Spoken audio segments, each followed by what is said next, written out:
Hey, welcome back to Mythical Grid. How's it going? My name's Andre. It is the 23rd of July. How we got stream today? My energy is really low. Oh my god. Maddie was kind enough just to make me a whole thing of coffee. So we're going to get into that and hopefully this will pick up. I hope for everyone's sake. How's everyone doing today? Yo, Brandon, hey, how's it going? Hey, what's up? Not too much. It is a Thursday, which means it's soon a Friday, which means it's soon going to be a weekend. I'm not really a live for weekend kind of guy, but it'd be nice. Also, Unmech, how's it going? Welcome. How you doing, Baza? Happy Thursday to you as well. How you doing? Also, yo, Close, what's up? Welcome to the YouTube side. How you doing? Thanks for participating in our tournament on Tuesday. We had a GNK, if you hadn't seen so far on the channel, that I actually ran a GNK for the first time, I think. Well, first online time, at least. It was a lot of fun. We had a lot of people joining in, a lot of people from not only Montreal, which was really cool. And we have some really wild games. Like, I think basically every game that we got on stream, on tape, is a banger. Like, they're all really, really fun. So check those out if you haven't yet. They're really great. Yo, Nuts, how's it going? Sup, Andre? How you doing? How's your Thursday? Maine, what's up? Yo, how's it going on the YouTube side? Sam, also, I'm good. My partner and I have our 5-year anniversary this Sunday. Yo, congrats. You got any special plans? What year is 5? Is that paper? Or I don't know if people respect that sort of stuff. I grew up, that was always kind of a thing that people did, where, you know, you put a material on it and then you have to purchase a product, or I guess you could build something. Today we're going to be goofing around. We're going to play the deck list of the week. We have before. This is one of CTC's fast advanced decks. We saw this actually show up at the GNK on Tuesday. Someone was playing it. It's neat. It's fast. It's definitely very fast. We were thinking that we might actually see this deck show up at the Continentals last weekend. I guess it's also worth saying that we did some commentary on the Continentals, the Asia Pacific Continentals last weekend. It was late at night. Those games are also really exciting, and that VOD is all up on Project Nisei's Twitch. Also, the full day of Swiss rounds before. This weekend is also a really big day, a very big weekend. It is the European Continentals. That starts on Saturday for Swiss at 10:30 CEST, which I'm pretty sure is earlier here. And then there's finals on Sunday at 10:30. I'm not actually sure what the schedule is exactly, but I'll be doing some commentary probably on that. So again, if you want to check any of that stuff out, it won't be streamed on this channel. It'll be streamed on twitch.tv/Project Nisei. So go ahead and give them a follow if you want to get the notification when they go live, but everything will be here for sure. Janktivus, yo, what up? 5 is wood. Ooh, cool. Blue Muse and I just did ours. I'm assuming we're talking about anniversaries. Yeah, we are. Oh, congrats as well. That's awesome. Yo, Jack, what's up? Much thunder. Hey, lightning scary Sanford. Well, I hope you're okay. I hope you're indoors at least. That's always a good start. Happy Thursday. Great GNK early this week. Nat. Yeah, Janktivus. We're going to play Nat definitely today. We're going to try the deck list out. But we're going to start with the deck list of the week. I don't think there's too much to say about it. It's a very aggressive fast advance list that plays a merger. We've seen that card show up more and more lately. The ideas with Audacity, Biotic Labors, Echo Chamber, red level and violet level clearance, you can go really fast. There's also some really cool plays where you can get the Echo Chamber down with a Biotic Labor and score it out, or even with a red level clearance, which is super cool. Yo, Giles, how's it going? Another raid? Yeah, it depends. I don't know how the raid is going to work. We might do another raid if we're going to stream at the beginning. It's probably the beginning of the finals. But if we're going to do a raid just to like jump into halfway through Swiss, it might be a bit awkward. So I'm not 100% sure. But if we are going to be streaming and doing a lot of the commentary, yeah, we'll definitely do a raid. And that was pretty fun. Yo, Argentina, what's up? Hyped for the Continentals. Yeah, me too. Because I have 2 weekends of collecting raffles to go. Yeah, Nisei's been pretty aggressive doing a lot of raffles. So if you want to get in some cool, it's like cool Netrunner cards, alt arts, they give discounts. I saw it to their merch store, which is some cool stuff on it. Pretty good stuff. Great work on comms at APAC. Yo, Giles, thank you. Glad you liked it. How long? Yo, good evening as well. Eyes and door, very, very fright. You need a weighted blanket or something. West Europe is now 3 a.m. Yeah, so what, 5 hours ahead? That's actually 6 hours ahead. I thought West Europe was 5 hours ahead. I thought the UK was 5 hours ahead. UK is still Europe, right? Yo, Anarcho, how's it going? Thanks for playing on Tuesday. Please tell me you're going to play that Nat Gravedigger list. Yeah, we are. We're going to play some Gravedigger almost exclusively today. We'll play the Nat and we'll play some other stuff as well. Morphling, it's wicked fun, but I think it struggles slightly on getting that 7th point, or maybe it's just I'm bad at the deck. We've played it a couple times and we've had success with it, even coming back from some pretty bad from like a bad board state. I think a lot of that is based on the fact that like Mega Pre gets better and late game you can fast events once you ice everything up. So I actually think it's okay. We've only played 2 games with it, but it was good. To talk about that deck is pure Netrunner. I'm excited to play tonight too. Problem with that Nat deck though is if your opponent knows what it is, it's totally different. Loathing, what's up? Great job commentating last week and hope to have you casting next one too.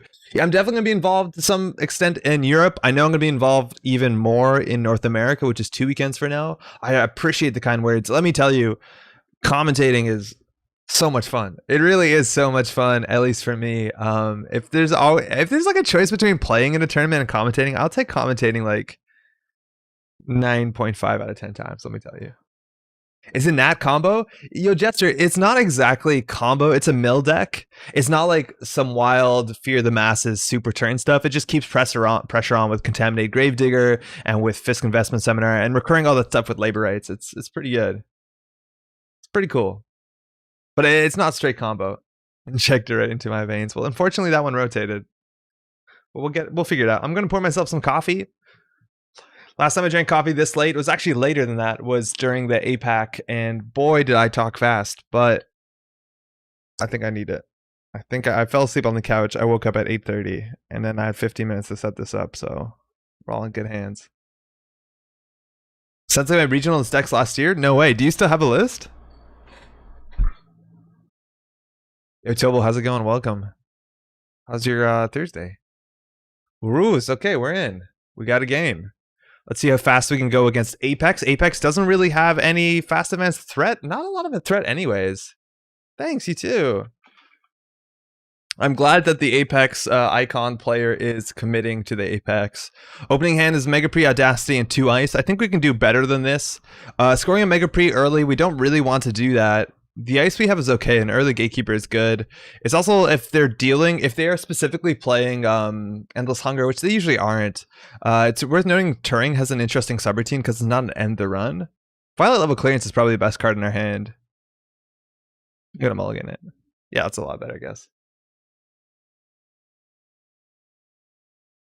Hey, Spray Bizzle, what's up? What's going on tonight? We're going to be playing Klakot's deck, who just say hello right underneath. I hope everyone's having a good evening. Yo, I'm really excited to try out your deck of Klots. And then we're going to play some other Gravedigger stuff tonight, largely. I don't know, we might be seeing a lot of people playing competitive stuff. Maybe people are preparing for Eurocontinentals, but I guess the time zone doesn't matter too much. And we're in a pretty good spot. I did commentary for the first time last week at Store Champs, and yeah, it's a blast. Oh, yeah. Is that on VOD somewhere? Okay, so we have red level clearance, which we don't really need to use that aggressively. We could actually jam a remote early. Like the vanilla is only weak to Amakua early. If they are in Endless Hunger, they'll need something to trash. I think we actually could go Gatekeeper into the remote. We do have to watch out for Apocalypse. So I think we'll just ice up a bit. Gatekeeper 6 strength is only really weak to Boomerang here. Jared, what's up? I found a Netrunner because of outside responsibilities, but your videos on the Ocarina tournament really inspired me to get back in the game. That's really cool to hear. Jared Ross, it's been a while. I hope you're doing okay. The game's in a really cool spot right now. We just had a new change to a restricted list. There's no longer ban cards. So the power levels of a lot of mostly runner decks got a bit higher. It's pretty exciting. Talk about pretty exciting. Hyperdriver, there you go. That's a new unrestricted card. DreamNet, also pretty cool for Apex being a virtual. Gets a credit and a draw every time they run. That's actually a really big deal for Apex. And the Hyperdriver means they're going to really pop off here. They access the Echo Chamber, didn't trash it. We can actually just score the Vitruvius for 1 credit. I think we should. So we're playing Sports Metal. So we can get 2 cards with 2 credits. I think we'll just take the credits. We have a RLC in hand. And let's see if they can Apocalypse us. So Apex using his ability to install face down? What? Yeah, they do that sometimes. Jal says, someone on the Apex stream asked who you were on comms. I told them it's Andre. I can tell by how he talks faster than Lightspeed. Oh, man. Yeah, it was late at night, but you gotta talk fast. I think it keeps it exciting as long as it's understandable. They didn't prop the Hyperdriver. That makes me think there's some scary Apocalypse coming up. Yeah, it's also kind of hard. Like I rewatched some of the commentary, and the fact that there's like 3 of us on the mic at the same time means we're sometimes talking all over each other, which I know is unfortunate, but what can you do? So we actually can score an echo chamber out of hand by doing like by doing red level clearance to install it and then flip. We don't have the money now. I reckon we're gonna hedge fund up, but we can just get this in the remote. Like we can double advance it the next turn, ice up essential if we really need to. Oh yeah, going fast. It's going good. So far, this is our first game. I'm excited to see what we play today. They have 3 face down cards. That's a lot of cards to put face down for no reason. So they either have to be on Chopbot or on Endless Hunger. Again, a single run is a click, is a draw, and a credit. Ooh, they stole a Mega Pre-Qualify. That's pretty good for us. We'll actually draw 2 cards. This is a straight end the run, though, so they could get through this with Endless Hunger. But this is not a straight end the run. They also can't get through with AI. So this is really important they steal one early because then makes all the other ones 3/2s, which is really good for a deck that can fast advance out a lot of stuff. Still haven't seen a breaker yet, but they could get in and steal the Vacheron. I'm not sure how big of a deal that will be. And we don't unfortunately have any face checks in this deck besides Hagen, which in theory the Hyperdriver would be eaten by. And I actually don't know if we have Hagen, but we have Gatekeeper. Jar says I'm doing well, just final years of my undergrad, meaning I don't have much time to devote to some of my more time-consuming hobbies. That's a bummer, man. Hopefully the education's going okay. I know that got a bit weirder this year, huh? You almost done? Sam says, not sure this is APOC. It's more commonly Apex playing Out of the Ashes if they're running APOC. Yeah, I guess you could. I think with Hyperdriver coming back, you might not need to do Out of the Ashes. That's a lot of card slots. But yeah, they could just be on Chopbot and don't have it yet. Neutralize all threats. That's cool. We have a couple trash costs. Everything is pretty low, but the double access on HQ can be a pressure. I think we're just gonna go ahead and score out the Vacheron. We'll take the credits. Okay, so our hand, we can actually get to 6 points next turn if we really want to. I feel like the guard is probably just a bit expensive considering how our money's going, and they don't really see any bad publicity. Gotta go fast. Who's out in the coffee mug? I gotta do a skateboard trick. It actually is a representation of Clint Eastwood from The Good, the Bad, the Ugly. The person who does this, oh, there you go, Faust. Wow. With Hyperdriver, oh, something cool is going to happen for sure. They play down Faust. They played Independent Thinking, trashing all their face down cards and a directive, so they drew 10. Now they have a Faust down and they have a lot of clicks, so they might do something really cool here. Vanilla is not the biggest attacks for a Faust. This is going to be interesting. We'll talk about the mug later. Throwing an RNG key to go through. No longer seeing 2 cards here. The accesses could be impactful. Echo Chamber, that's a pretty good hit for 1 credit. Dirty Laundry, looks like they're going to notoriety us, or actually could be an Apocalypse right here. If we res the Turing, they actually can't break it with AI, so we're actually totally safe against Apocalypse. Oh no, they can still triple click through this! No, they can't. This Turing placement was sick. They can't bounce through this. They can triple click through it. I was hoping that would save me. That could have been cool. Yeah, this is pretty wild. Jar says I'm literally on my last year of my undergrad starting September and should graduate in June. Congratulations, and then start my master's. Yeah, that is a big oof. They could triple click through it, but that's all their turn.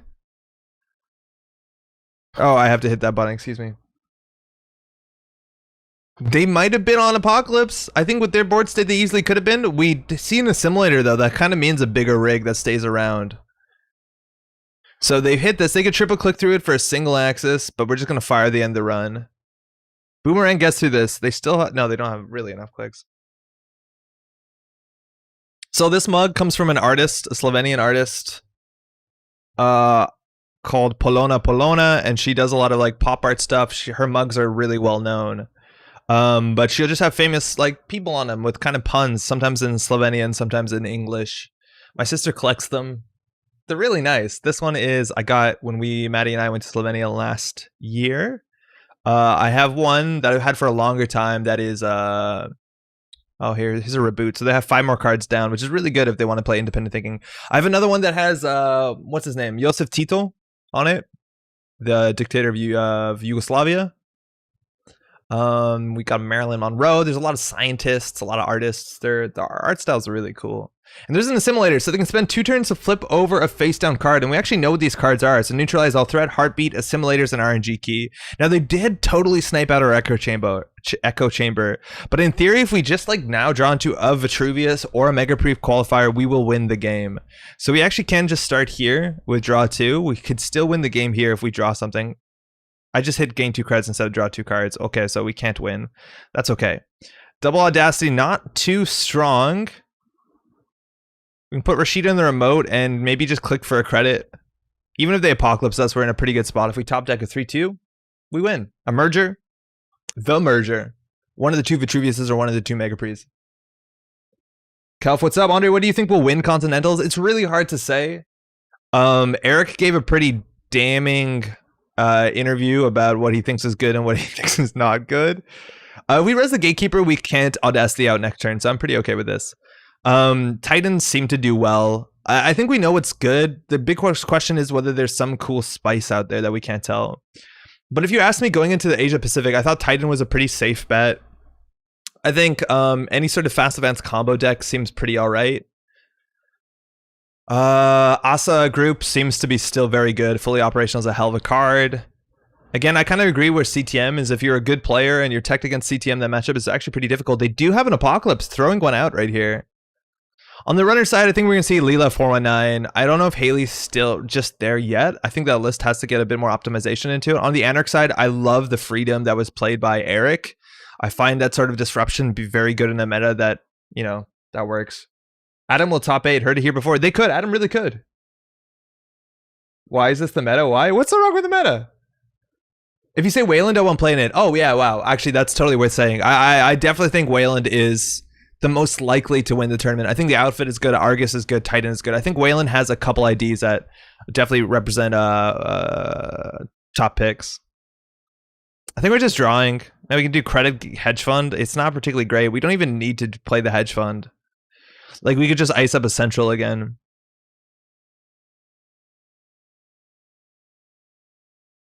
Yeah, we could just double ice up a central. I feel like we can't ever get wrecked if that's what's happening. Yo, Skapon, how's it going? Adam, yeah, Adam honestly didn't do too badly in Asia Pacific. I think Adam lists are pretty cool. The problem with Adam lists is they're a bit, like, I don't know, they're a bit swingy, right? Like you need to start rolling for Adam to be good. I mean, I love to see the indie runners win. Yeah, I think Adam has probably the best bet out of them. I don't think Sunny offers anything particularly strong right now besides White Hat, which is, you know, fine. The meta is really fast though because runners are pretty good in the late game. So Sunny seems to be the opposite of that. Well, Adam can actually give that early pressure. Okay, we just need to draw into a 3-2 or 3-1 and we win. Even like just, I would archive memories for the red level clearance. Nah, it's actually pretty slow. Draw. Okay, that we play, but not with a vanilla. So do they have any hand disruption? I'd be pretty surprised if they do. Whatever. For real, the meta's going to be fast. Sports to tight to Adam is such in a good spot. Ooh, it's a feint. It's a prey. So if they break all the subroutines, they can trash it, but they'd have to click through it. So that's fine. We'll let them through this one. So they have to spend their whole turn clicking through this. So they spend 3 clicks. And it's totally worth knowing if they're on Endless Hunger only breaks end the run subroutines. And this is not an end the run subroutine. This is end the run unless the runner spends 3 clicks. So they can't even Endless Hunger that if they want.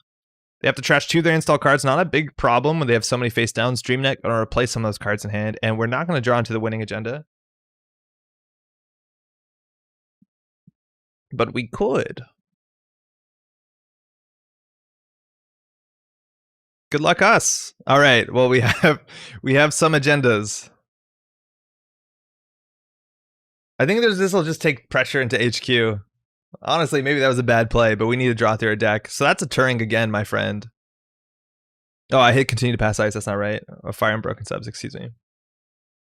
Tataki says, tonight I'm going to do some final prep for my group's first Deadlands game tomorrow. After 2 misfires, we're really going to do it. That's the RPG, right? Let me know how that goes. That's awesome.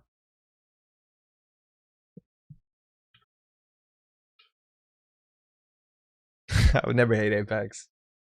Is anybody in chat playing in the Euro Continentals this weekend?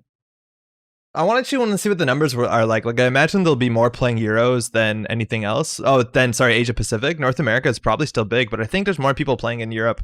But again, you don't have to play in the area that you're at. All right, there's no way for them to stop fast advance. That would have been really good. They just dropped neutralized threats and ran out of HQ. They could have really had something. But yeah, that's the deck list of the week. Fast events go fast. Hey, good game. It's just the deck list of the week. Gotta go fast.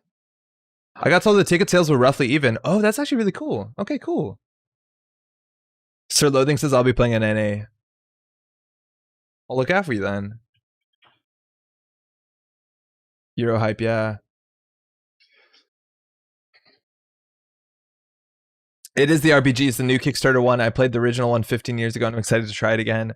I saw on Dicebreaker they were doing a Deadlands playthrough and I listened to a bit of it. I'm not a very big RPG guy. Like I've never done one, so I don't know what's good, but I know a lot of that universe from just playing Doomtown. That's your game, eh? So I think there will probably be 10, 15 more in Euros at least. Okay, cool. Awesome. All right. We played the deck list of the week. We did what we said we would. Let's go play a weird deck. Even if I'm crazy shaky on my corp. What are you on? Jogging says, wait, what? I'm probably playing in North America even though I'm rusty as heck though. Yo, that's a big, like, that is worth saying. If you don't think that you are a competitive player, that is not a reason not to enter organized play. If you're not aware, how organized play works with Swiss structure is that whoever, like, depending on your standing in the day, you'll play somebody with a very similar standing. So sure, maybe you have a chance of playing against the world champion round one, but after that, it'll get easier and easier, and it'll be the best thing you can do to find an even match is to play at a tournament with a lot of people. So that's one thing to keep that in mind. It's also worth noting, like, it's a bit unfortunate in the terms of, like, the stream and the commentary focuses on the top players, but there's so many people that at Asia Pacific played that were never showed up on stream, that the commentators never mentioned, that had maybe even more fun than the people that won the tournament or the people that were competing. You need to keep that in mind. It's really important. Organized play is so cool. It's so fun. You can meet people. You get to, like, see what other people are brewing. You get to, like, try and get reads on people that you don't know how they play. It's really important. Again, tournament play, organized play is not just for people who reckon they're the top 1% of competitive Netrunner players. Really get in on it if you can. It's good stuff. Yeah, we're doing Nat. For some Netrunner outdoor plumbers using their outdoor voice. Yeah. All right, this is the list that we were talking about. You have friends into them? Your buddy's a big SF and fantasy reader? Sorry, jogging? Tournaments are such a blast. You learn so much and some fantastic experience. I went to Worlds last year. I won a total of 2 games across 7 rounds and it's wonderful. That's, like, largely it. Like, you can go to Worlds and lose every single game and have a blast just because the people are nice, the energy is nice. There's so many people, like, just to meet and to see, and everyone cares about the same stuff. Like, the idea is that you can go into an online event where you can meet, like, oh, here are 80 other people that give a shit about the same sort of stuff you give a shit about. That's cool. That's really cool no matter what. RPGs? Are you talking about Pat? Pat's really into RPGs. How long says the reason not to enter organized play as a non-competitive player is the price to enter? Yeah, that's true. If there's a price associated to it, yeah, and this tournament does have an entry fee. That being said, like, a lot of the GNKs that people are doing online are totally free. So yeah, this one does have a cost associated to it, that's for sure. But that's because there's prize support. I don't know if there's participation support, but there's prize support. Yeah, Pat's really into RPGing stuff. He DMs and stuff too. I just never got into it. Okay, let's play a weird deck. Oh, Hades now. Yeah, it's a bit different. Actually, you shared the deck that was your version of this, right? Yeah, Jester. I think Jester did. Let's see what that looked like. Nat Mill deck, new version. Okay. Firstly, I would like to say how reliably Firefox has been loading Netrunner DB for the last couple of weeks. We didn't even notice. We haven't had any issues. It's been perfectly fine. What's happened? I haven't DM'd since high school, so good luck, players. Just bring a more interesting book to read or something. The only thing that is a barrier for me with the bigger tournaments is I can't really handle more than 4 or 5 rounds of play. Yeah, that's totally legitimate. I watched this, like, cool documentary that talks about the kind of enjoyment and the kind of fun that people have from endurance sports. Because it's wild. So many people like endurance stuff. Like I think they were studying people that were getting ready for a bike tournament, and they were just biking across some part of somewhere in the States that's kind of muddy and sandy, and in all is a shit experience, and you're miserable and you're hurt and it takes you a whole day to do it, but people have fun doing it.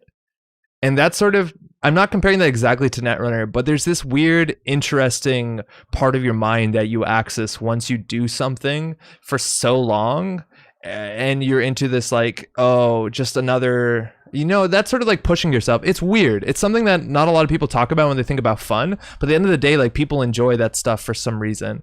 And I think I do too. But it's totally worth mentioning, and you get this shows up a lot of times in commentary, specifically when like top cuts are the same days after tournament, where you see good players make mistakes because they've been playing for so long. Like, you can't give them shit for that, I guess. I'm trying to say 2 points at the same time, but like the fact that like you're 6 rounds into Netrunner and you're still playing it, you get to a weird spot, and that's worth experiencing even if you don't like it. But yeah, it's hard for timing too. Like if you're at home, you have family or whatever. How do you sign up for Worlds North America? You motivated a sucky player to possibly hop in. Spray, that's awesome to hear. It's check out Nisei.net. They have, I think it's on the front page. It's Continentals for what it's worth. Worlds will be later this year. But if you want to do ticket sales, it's just here. There's a link on Nisei.net for tickets. It's 2 weekends from now. I hope you won't regret it. Let me know if you do.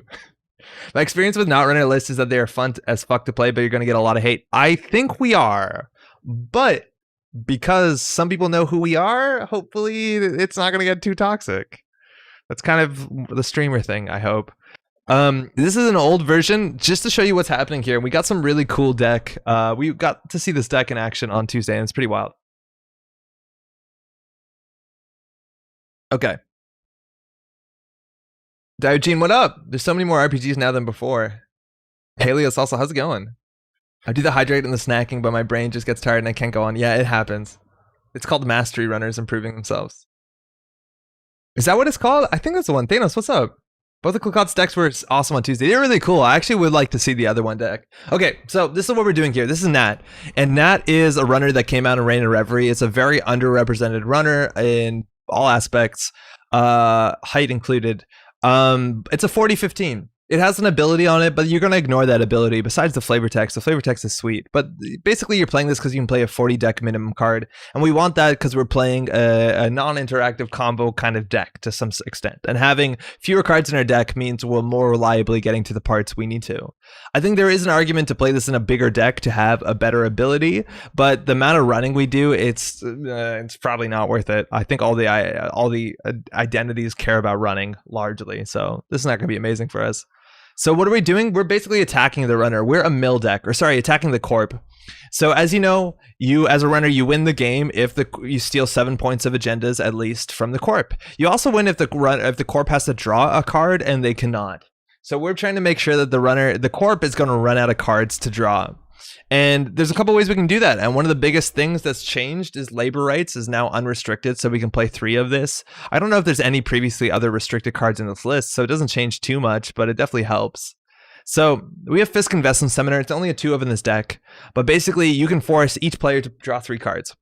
Then the corp mandatory draws 4 cards, and then they have something in their remote server that they want to score, maybe that turn they installed, and they're in an awkward situation. It's also worth noting, because we're not running a lot. Actually, no, Ice is still pretty good, but that helps. And we can play this card over and over again if we keep putting it back into our deck with labor rights. That's a pretty big deal. We also have Contaminate, which is a huge part of the combo. Contaminate lets you put 3 virus counters on an installed runner card with no virus counters on it. And we have Gravedigger, a really good virus that lets us spend clicks to take those virus counters and trade them into trash cards off the top of R&D. That's really cool. The idea is you can just do Contaminate, mill, and that's 3 cards down, 4 off a mandatory draw. If you do Fisk, Contaminate, mill, yeah, you can do Fisk, Contaminate, mill. The runner's going to go through 6 cards. The corp, excuse me, is going to go through 6 cards, and sometimes they can't keep up with that. Again, you can play these cards over and over again. You can recontaminate with labor rights multiple times, and Gravedigger also on its own just gets combo tokens. It just gets tokens, I mean virus counters. Rashida fires, Maryland fires, NGO front fires. There's a lot of things that just trash themselves on their own as corp cards that will give you tokens on this. Even border control, right? In theory, gives you a Gravedigger counter. Not that we're going to be running into too many border controls, because as you notice, we don't actually have breakers. I feel like you could fix that. I feel like this deck could just put a Faust or two in here and then have the ability to run if they really need to.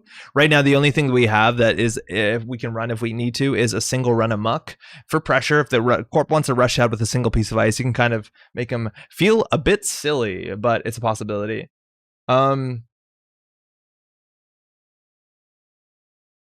Nihilist would be included here. Actually, Shin-chan was talking about Nihilist, and I feel like Nihilist is it's like what you want in theory. It's card draw, but it's also a mill card. Nihilist talked specifically, or Shin talked specifically about the Nihilist being good because it's seedy, and then you can play whatever that seedy combo card is, Populist Rally, which is fun. I don't know though, because we don't install too many viruses and it's kind of expensive. I feel like we'll just get more reliable draw off the Earthrise Hotel, but it's something worth looking into. Maybe if you do that, you can run more viruses, but card slots are pretty difficult. Now we have some other really cool spicy things in this list as well, like really cool spicy stuff. Firstly, we have Akshara Serene. And Akshara, if I'm not mistaken, Akshara doesn't give you the click that she's installed. So it used to do that. That was changed a while ago. But when you install Akshara, you don't gain an additional click because your clicks are allotted at the beginning of your turn.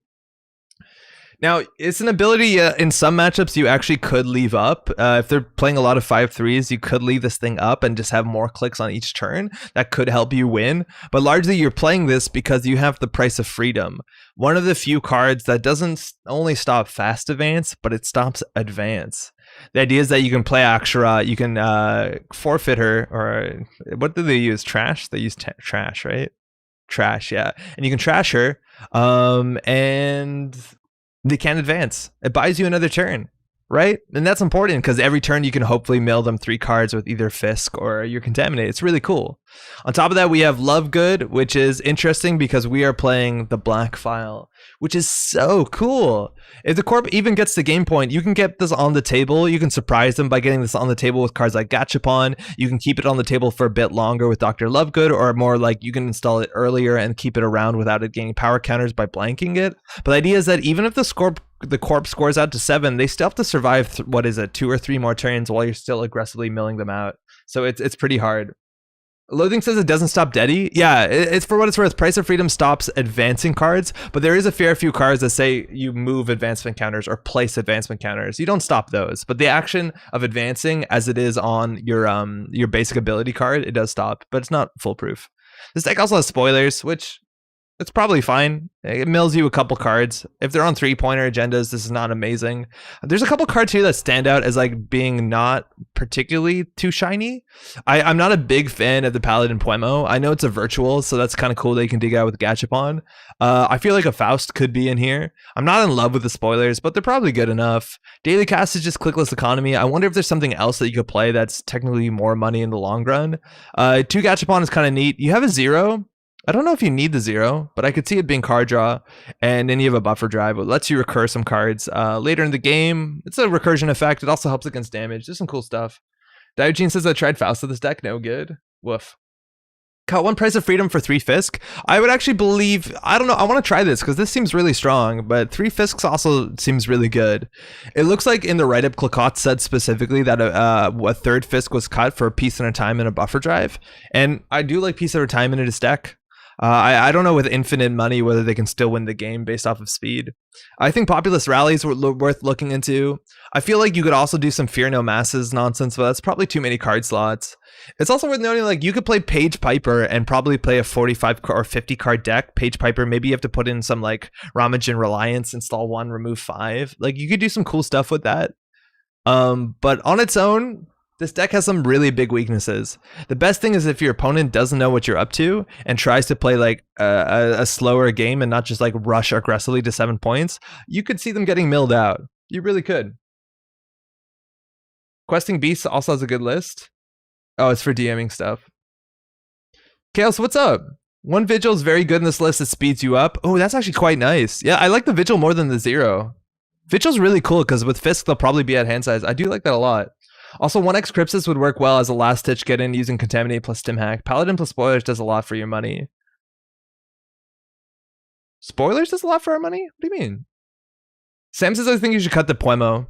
Puemo lets us install anything. It's a credit deterrent, which is like a Rozeki, so it's not bad. It's just an econ card as opposed to all the flashy the combo cards we have. So it seems like it sticks out, just kind of like Daily Cast does. But you need money to install things. 2 Fisk, 3 Labor Rates is fine. Yeah, I feel like we might be okay with this. Mercalamane says I'm a fan of Vigil. Yeah, I want to try Vigil instead of Zero. I'm a bit of a coward to fight Zero, but Zero's really good with buffer drive, isn't it? This seems okay. Data folding? Yeah, you could play data folding, actually. I feel like data folding is probably worse than Puemo just because 3 costs on the install, but it is a virtual, so sometimes you install it for 1 with Gachapon. There's a chance that like data folding is actually better than casts. It pays off slower. I guess it depends how long your games are. Oh, the window's open. Give me 1 second. I'm going to turn it off.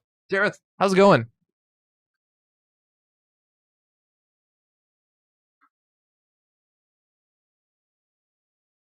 If it's not a very obvious sign that I spend too much time in front of a computer, I just said I was going to turn off the window. That's bad. KS says I played a ton of games on a similar list and ended up with like Fisk Career Fair to keep the speed up, so you're pressed to get everything down before they score out. Yeah, if you need to go fast, you can really go fast. Distort, what's up? Data folding is virtual? Yeah, totally. Data folding would not help much because it finishes too fast. Okay, that makes sense. Turntable really good at closing, but it's hard to access archives without Hades Shard. Yeah, the thing is, like, in theory, we probably don't even access archives. Like, I think we go for a full mill. It would actually be pretty simple for us to play, like, I guess you can't play DDoS. I guess you can't play Boomerang. You definitely can't play Hades Shard. But if we have one way to, like, pressure run archives, maybe you do run amok archives, and maybe you could win. Maybe Turntable helps, but I really doubt it. I feel like the card draw of Vigil might be a bit better. Vigil's actually, like, not the worst console. It's just other consoles are pretty shiny. My experience, the deck often lives or dies on the spoilers. You either get enough to mill enough to win or fist them a bunch and lose. Yo, imagine playing this against Titan Transnational. It's basically like hope you trash their atlases, and even then I don't think you have a good shot.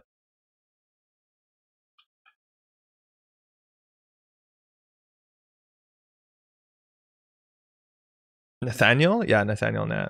All right, so we'll drop the 0, see how that goes, and we'll play a Vigil. Hopefully it gets us more card draw. It's also less clicks. Same install cost, I think. Yeah, wow, 2 is really cheap. Vigil suffers from the Astrolabe effect. I think I know what you mean. But like Astrolabe was the only good one. I think it's the opposite. Maybe that's what you think the Astrolabe effect is. But the thing is, like, NR consoles are every single NR console that came out was very compelling, -1 or 2. Yeah, Shaper just has no good consoles. Alright, someone's gonna queue against us and go fast. Yo, Dope, what's up? Making an entrance is good. Yeah, making an entrance is definitely worth playing, or worth considering. Uh-oh, Diomedes knows what we're up to. We're gonna get rushed out. Maybe drop Axara for Dadiana Chacon. I don't think we can play. Oh, Dadiana's probably not the worst. I don't know. Taking the damage seems pretty bad. I just don't even know if like Dadiana's better than anything else. Oh, Sports Metal. Okay, this might be an issue. Thanks, you too. So this could be the deck list of the week. It could be aggressively fast. So we're going to have to go aggressively fast. We'll keep that pressure on. We might even go for singles if we can. So what do we want in our opening hand? Again, I've never played this deck. Puemo is not the worst. Gravedigger's okay. Peace in our time. Fine. I think we can definitely keep this hand. This seems fine. Anakam's now the only good Shaper console, but it's good enough that other factions support it. Yeah, just wait until Shaper has better events, right? Keep this. Maybe drop Akshara for Dadiana. If you trash Dadiana, wait, is Akshara just better than... Is Dadiana just better than Akshara?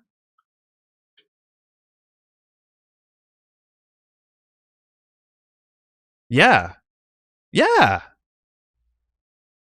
Clacots, do you ever install Akshara? Oh, okay, Gravedigger actually might help here. Do you ever install Akshara and not trash her?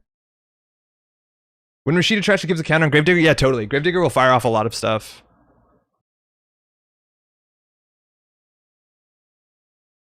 I want the card draw more here than the credits.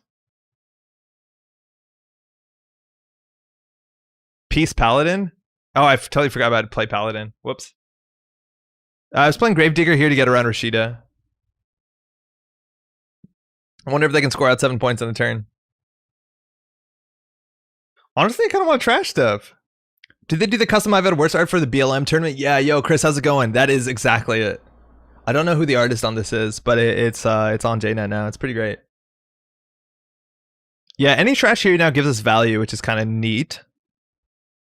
I just don't know what any of this stuff is. I feel like we should interact with them. Like, I feel like they know what we're doing, so they're just jamming on the table. Like, I'm gonna go check server 3. How bad could this be? How does Dr. Lovegood and Blackfile interact? Well, you can blank it. Yeah, it's a Vitruvius. There you go. You can blank the thing so it doesn't get power counters, and then once it's necessary because the corp is on 7 points, you unblank it on your turn. So you have like 2-3 turns. When I know that the corp is about to score next turn anyways, I use her to have an additional click for my 2 turns of the black file. Okay, cool. So you do leave her sometimes. Yeah, I guess that makes sense with the black file. You don't care about how many clicks I have. I don't know what this stuff is. I feel like we should just be setting up more. After this click, we'll do Paladin into daily casts. It's a team sponsorship. That's pretty scary. I think we will trash that. That'll leave us on 3 credits. Again, then we can't do... I guess we just do casts mill. We're actually interacting with them. We're way off script, my friends. See if you can get 2-3 Gravediggers down before you trash lots of stuff. That's true. I just don't think we have the chance. And sponsorship seems like it's worth trashing considering it snowballs backwards.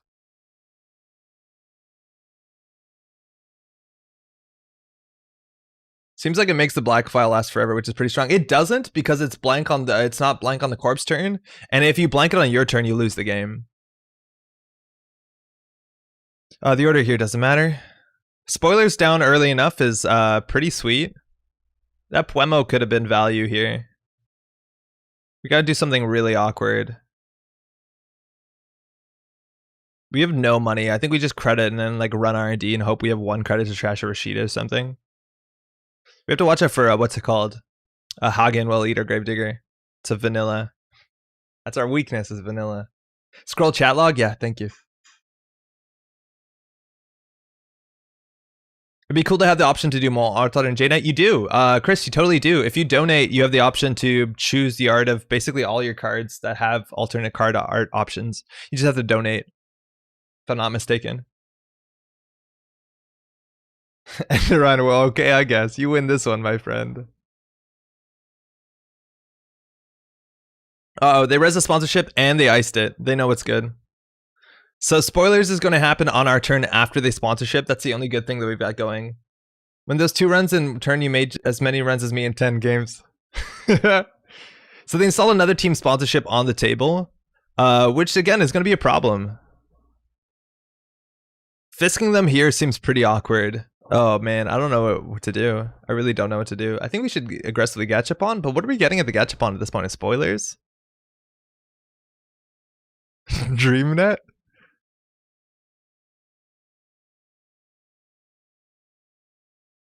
So we can probably score from hand. Didn't even use the run amok. No, not even. Yeah, we're short on money. We're definitely short on money. We've spent a fair few credits. So there's 2 in archives. They reinstalled the sponsorship, but again, the second one milled after. They also scored out a Mega Pre, which is fine for us. I think we will use this and try and find something. Gachapon, Contaminate, Liberates, Black File. So it has to be... Oh, it can be Gravedigger. Oh, totally. Free Gravediggers. So shuffle 3 more cards back into your deck. 3 more cards. So the Gachapon we don't need. The Contaminate is good to shuffle back.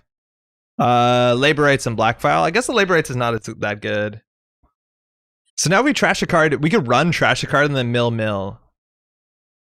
We can't trash the sponsorship. We'll try server 1. Hyperloop extension. Okay. Well, that's good that we stole that, I guess. As much as they have money. I guess we can sell daily casts.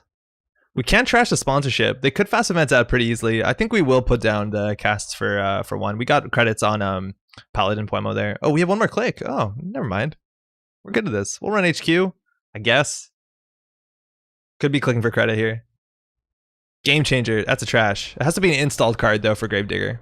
Yeah, so we don't get a counter. Spoilers virtual? Yeah, Philip, how's it going? It is. It definitely is. Going to dinner and maybe back afterwards with a dumb deck we want to try out. Yeah, cheers. Yeah, we're way off script here, Scapan. You're totally right. We've been running a lot. But trashing that Game Changer seems important. You can take the run out of the deck, but you can't take the run out of the runner. That's a 2nd red level clearance. AAL, that's gonna give us Gravedigger counters. Oh, so good. Icing up archives. If Andre was an actor, I feel like he ad-lib a lot. I'm not good at learning lines. We'll do it live. Build's non-interactive runner deck keeps running. Yo, we're keeping pressure on. Admittedly though, like this is a hard matchup. They will go faster than we will. Like Fisk is gonna be really good for them. We check server 7, right? You don't have time to run. You have to mill. No. Do we Fisk him here? Okay, we'll Fisk. We'll do it. Because I want our price of freedoms. You don't need a trash game changer if you don't steal. Way too late though, Grim. Always Fisk? Good stuff. This can't be an agenda, so I don't care what it is. It's likely Rashida, which I don't think they care about right now.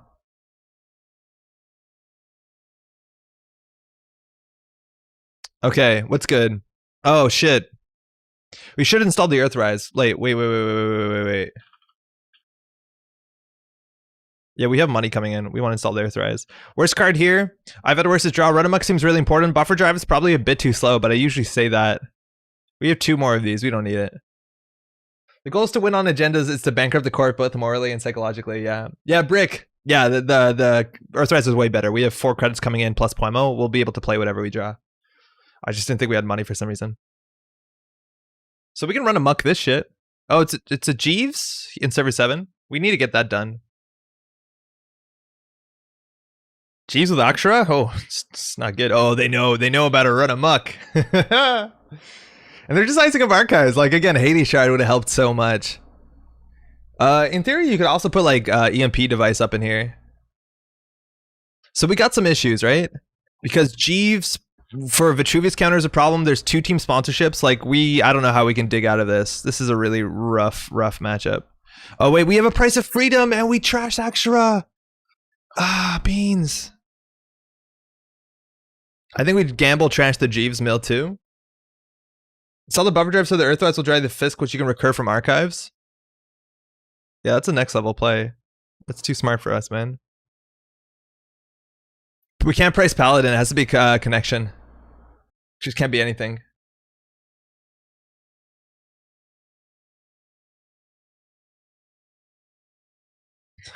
Feels good though.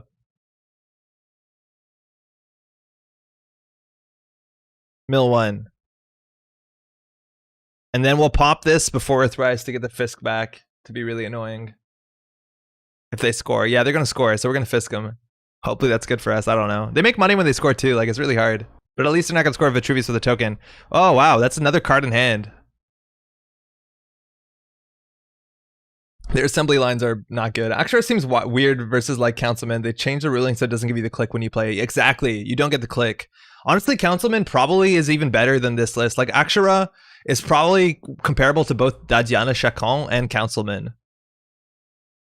So team sponsorship to install an unseen card from archives in server 9. They're on 8 credits. They still haven't gained 2 credits from sports if that's what they want. But they're on game changers, so they're gonna just combo out. Spoilers. We need as many spoilers as we can. And we need to, there's no way to force them to draw. Actually, if they combo out, we just need access to Black File. But unfortunately, we threw out our other Gachapon. So it's not gonna happen. Yeah, this is gonna be unfortunate. We needed the Gachapon to keep that threat.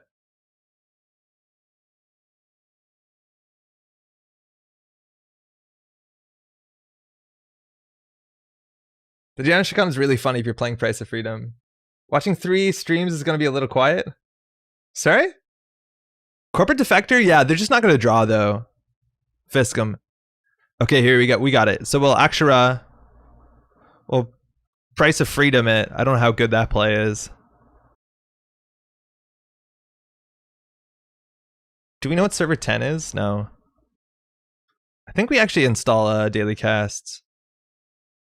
In theory, we also could like Price of Freedom our friend Lovegood. Wow, we're so fast through our deck. I guess we do have a really small deck. I don't think we keep the Laborites, do we? Have we thrown out Laborites yet? No, it's probably the worst card in our hand. But like they have 17 left. And next turn we're gonna Fisk. This is gonna be cool. Drop the run amok. You might be right. I feel like the run amok seems fun though. Yeah, you're right though. It's probably useless. Maybe they'll go on few credits. They're starting with 9 cards in hand, 8 credits. Oh, they're gonna res an assembly line. That's more mills.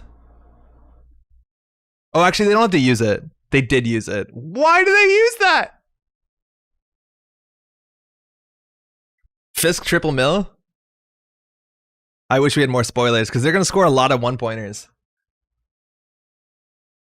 I feel like basically we just have to get them to the point where they think they're gonna combo and then we trash their team sponsorships. I don't know how combo decks work. We actually might have already lost. They could maybe combo out here. They also could have a CVS.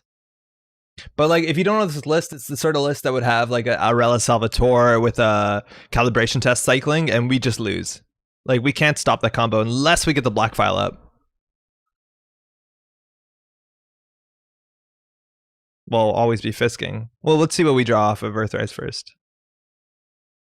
Double spoilers. I don't think you have enough agendas for combo. I actually don't know. Let's find out.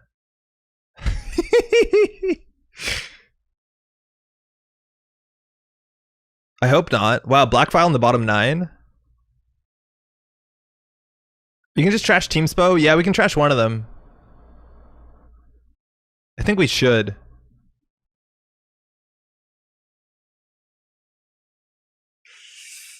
Yeah, get a Gachapon on the table. Unfortunately, we removed the other Gachapon and trashed one of them, so we don't have a third. Yeah, Amped Up Clicot said they considered at some point.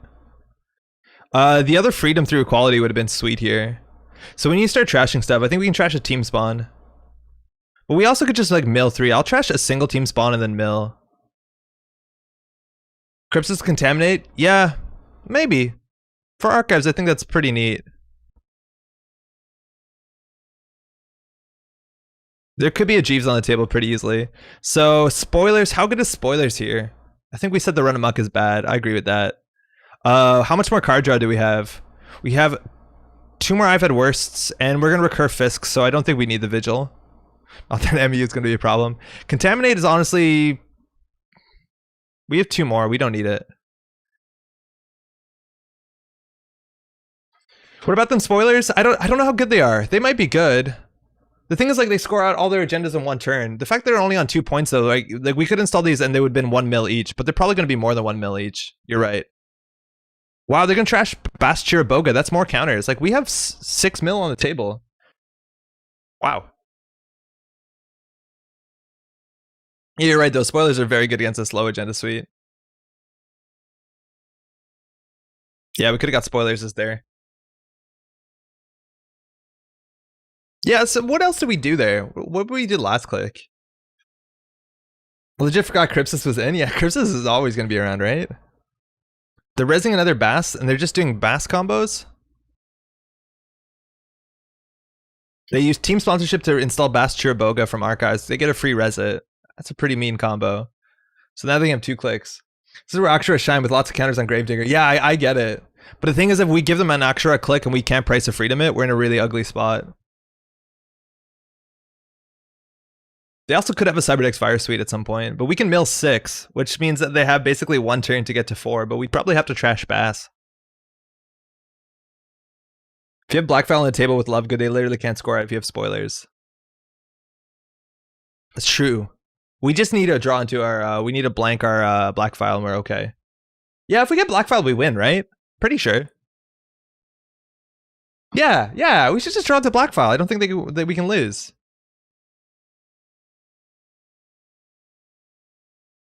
Yeah, every score costs 3 cards. They're going to score a couple more agendas. I actually don't know what they can do with this fork. That being said, the running that we were doing, like trashing the team spawns and trashing the Jeeves, I think was correct. But like hand management and what else we're playing, like how important our cards are and what's hitting the table, I don't think we're doing that correctly. That obviously is going to take some time to figure out. They trashed Bass to get 2 clicks. We have 8 tokens on Gravediggers. We have 8 tokens on Gravediggers. We just don't have enough clicks to fire it. What is that? Audacity. Oh my lord. What? Spoilers? Features now added a card to hand. BBG is super important. Yeah, they don't have enough money. The BBG is probably worth trashing. And they had just audacity out even more cards. So they added a card to hand by scoring the features now, their choice. The coffee's kicking in, I hope you can tell. And they installed it in server 9. So that looks like it's the winning agenda. So we can black file them out, we have a chance here. I think they basically just jammed the last Vitruvius or the last Mega Pre-Qualifier. Oh, that's bad. Black file and the last copy of Price of Freedom are in the bottom. Does it make sense to labor rights for draw? Use labor rights to dig? Yeah, you're right. Labor rights can filter it. But no, but what would we labor rights at this point for? You put more draw into the deck? This is like drawing for one, but has a chance of making it better. I think this is our best bet. So what do we trash? We trash Price's Freedom. That's not good. Fisk? We're gonna lose. We can't do Fisk. I think we lost. Unless we top deck the Price of Freedom. Wait, labor rights is up to 3 or 3? 3. Oh yeah, right. I want to draw a black file. So I guess I've had worse, I've had worse.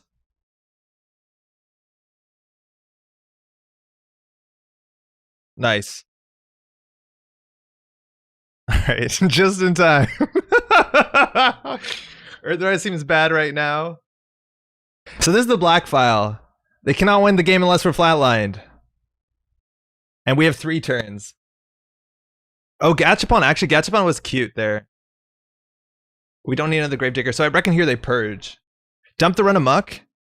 We did that a while ago. So Price of Freedom, in theory, doesn't matter. Akshara is actually worth keeping. Spoilers doesn't matter, right? Because they'll win. Also, Love Good doesn't matter. So now we just need to Fisk them. I think we might have it. If they went preemptive, they buy themselves another window. Love Good dump? Yeah, we can't really blank anything. So I think we just put that in Akshara and start milling. Yeah, they purged. That's what I thought they'd do. Piss.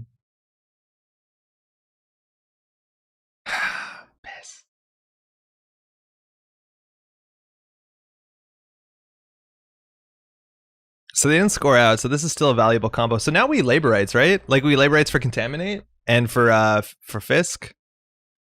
We'll do Fisk, Fisk, and labor rights. We have one more labor rights somewhere. No, we don't. Yeah, Fisk with labor rights. Love Good the black file until they score out. Oh yeah, you're totally right. We definitely should be doing that.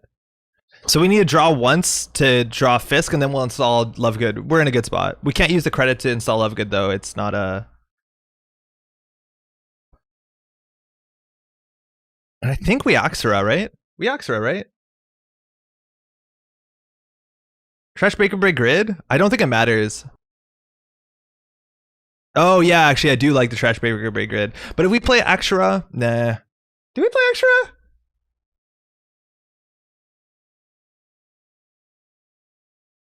I think playing Axera there could have been right. Zach, what's up? Just jumping in, but why doesn't Love Good matter? No, Love Good does matter. It totally does. I thought they would actually going to score that turn. If they scored that turn, Love Good didn't matter. But they didn't score.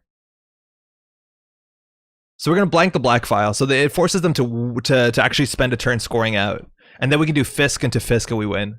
So I think we have it. Yeah, now they have the triple advance out. So now Love Good doesn't matter. Because if we blank this, we lose.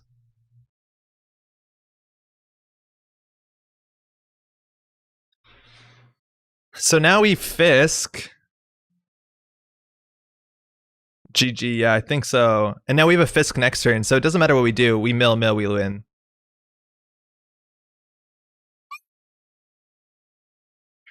Wow, what a deck! The IG knew what we were up to, so I don't have to apologize for, obviously, mill apologies. But GG. That was a wild Audacity play. That Audacity play they did was super cool. Man, there's so many parts of this thing. Is this good? I think if they just had vanilla and they could have jammed super early, like the fact that they put 4 on the table, they had 2 agendas. I think they could just score the mega free and gone from there. I don't know, but the fact that also we didn't interact with them mean they couldn't do like a massive game changer, which was pretty good for us. Wow, Blackfile's nutty. Yeah, well, you gotta like what Netscape this. GG. Yeah, that was cool. That was really cool. So they didn't have any preemptives, but the thing with preemptive is you're likely to mill it. We saw Game Changers. Audacity obviously throws out more cards, but it doesn't matter. The Vigil didn't matter. The Gachapons, keeping one around is really cute for Black File, and if it's at the end of the deck, you can know it's a Black File. Contaminate Pressure matters. The Run Amok didn't matter, but we were running, and they double ice everything, which slows them down. That matters something. I really wonder if Akshura is actually better than Diana Chacon. What was the turn you did when you played Love Good? When I played Love Good? Let's see. We did labor rights to put a Fisk and a labor rights back, drawing the labor rights. We drew one to ensure that we had a Fisk in our hand for priority. We installed Love Good and we trashed the Breaker Bay grid to give us Gravedigger counters. Escape Net doesn't even help because it requires a runner to make a run. Oh god, really?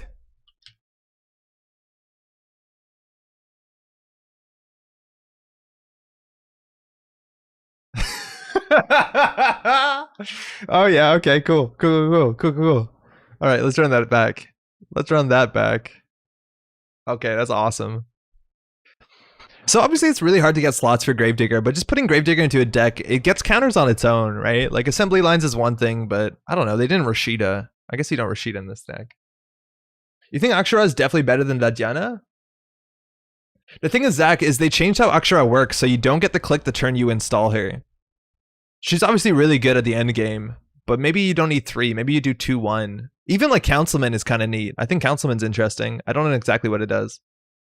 Okay, this is gonna be a hard matchup. It's PE. Buffer Drive helps early against the grind deck, but that's only if they're like what? Specifically, if they're trying to kill us with bioethics. SIU is a problem. Yeah, for sure, SIU is a problem.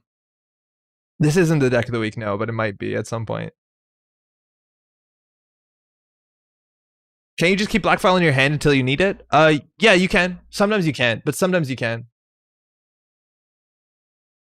Thanks, you too. Okay, so this is an interesting matchup. We have to be able to mill them out without losing, and generally Jinteki plays Recursion. Buffer Drive is honestly interesting, and early spoilers is interesting. This hand is like, okay.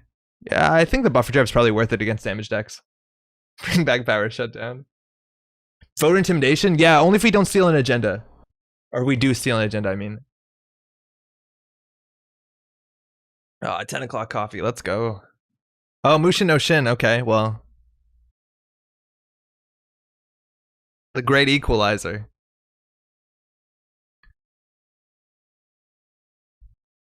The Great Equalizer, Mushin no Shin Ice. So they know all our weaknesses. Luckily, we do have a spoilers to deal with that. We're gonna take 1 net damage, so I think we just wanna, like, we can install everything.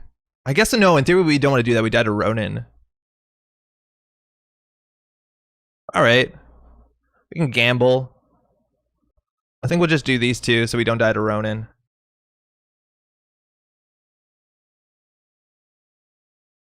It doesn't hurt that much to check archives anymore, right? Because no Breachstone? I sorted my Netrunner physical collection. I had some decks from obviously basically 2019, and I had to take them apart, and I couldn't remember for the life of me which Jinteki cards got unbanned. Wow, icing up. They know our weakness. Fisking them here is not amazing. Yeah, we can do this into Earthrise. We still don't die to Ronin, but in theory, bioethics is not online on server 2. She gives Qs protect archives. Yeah, she Qs okay, but they need to spend money on it. Sting. So we'll put labor right to the bottom, and we lost a Gravedigger. And we got them for 1 mil. Oh! Oh, that's insane! That's nuts! Oh, that's it!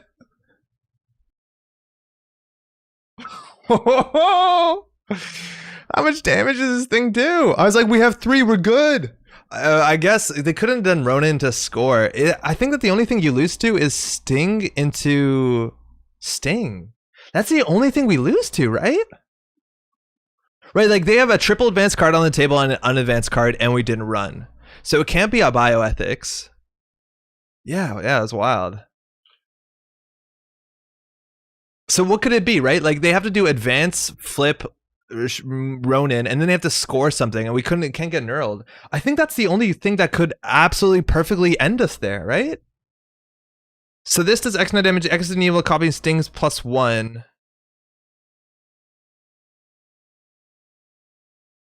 Player scores or steals his agenda, do X9 damage. X is equal to the number of copies in Sting in the other areas +1. So that's 2 damage when they score Sting. So Sting was 2 damage, and then they need to score something else that did 2 damage. So it had to exactly be Sting into Sting. Wow. I don't think there's anything else that kills. Is there anything we're missing? Yeah, I think for 2 cards on the table, 1 triple advance, that's the only way we lose. Oh no. No, that's the only way that we would die. Because if it's like a show of force, that's 3 damage, but that's going to take him a click to score. So no, in theory, we also could have lost to like show of force plus Project Kusanagi. Show of force, yeah, Raketa found it too. Show of force and Project Kusanagi, yeah, that would be lethal. What about Contract Killer? Contract Killer does 2 damage, and it takes a click. So it'd have to be like Contract. No, Contract Killer wouldn't do it. Ronin Kusanagi? No, because Ronin would have been 2 clicks, and Kusanagi would be 2 clicks. It had to exactly be Show of Force Kusanagi. Wow, that's wild. I've never seen that. That's really cool. Yo, Sting is a card. Like, there's so many things that would make that scarier. Like, if we had agendas, obviously Sting would be stronger, let alone, like, Philotic now becomes a thing. But I think in that matchup, that's it. I think it's only those 2 options. Contract Killer plus Sting works? Oh, yeah, I guess so. No! No, it doesn't, because it's a click to use Contract Killer. Oh, we're doing it again. It just, they had only 3 clicks. Yeah, they can't do Contract Killer plus Sting. Yeah, why not? Why not? Is there an asset that makes you do 1 extra damage the first time you do a net damage? Only, no. No, I don't think so.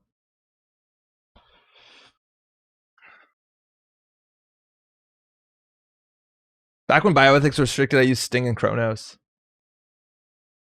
Yeah, man, Sting keeps goofing me up. We're gonna mulligan this. We have I've had worse. Also, yeah, if we had I've had worse, we would have been safe 100%. So there was a gamble on their side. Yeah, if you tweak the board state, totally. Okay, 2 on advanced cards we don't lose, especially with this in hand. Do we aggressively gachapon? Yeah, why not? Why not? Spoilers, great, good stuff.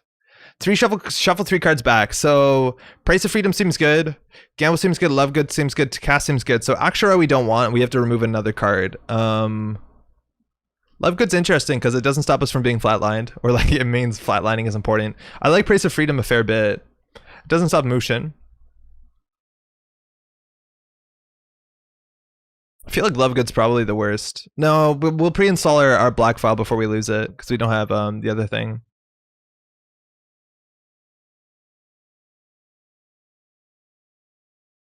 So it's between the cast and the gamble. I don't know what's better.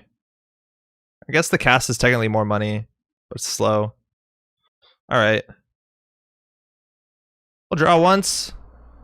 I guess we can play the spoilers here. They're likely to score. Obviously, that makes the sure gamble awkward, but I don't know how fast this matchup is. Oh, we are stupid.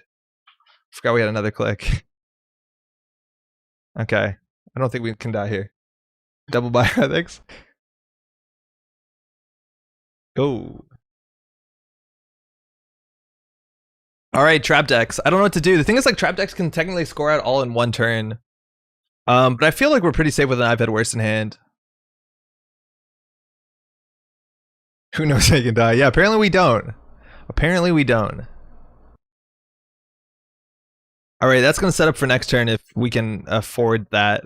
I really don't want to play an Akshara Serene because that like absolutely balloons the amount of ways that we could die. And Run Amok is pretty scary into net damage, so I'm not going to do that.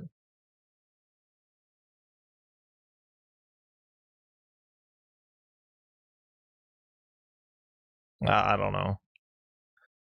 I don't know. We'll try and do this without impact, like without considering the board state. We'll just try and go. Yeah, we'll just keep I've had worses in our hand and hopefully we don't die. I feel like we have I've had worses. We don't have to respect Ronin.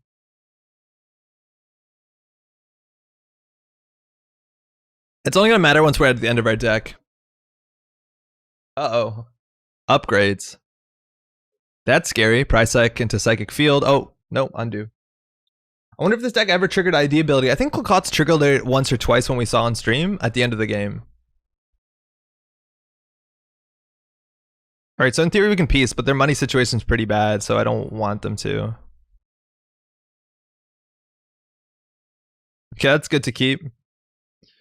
She seems kind of rough. We can throw out two. I think we can throw out the 2 Akshara. I think we can throw out Akshara and Contaminate. Actually, I don't think we're going to use our money too well. We can throw out Peace. I'll throw out Akshara and Peace. Draw two. We probably should be drawing instead of clicking for credits. I don't think the money matters, but speed matters. Clicking for credits there can't be correct. Might as well run with so many cards. It's really scary that late in the turn, though. But like they have no money. Even if they score an agenda, they're going to be in pits. And as soon as we start stealing stings and stuff. But in theory, they could win. Like if we don't run, they can just score, and we lose. Right? Like now we have to interact with them.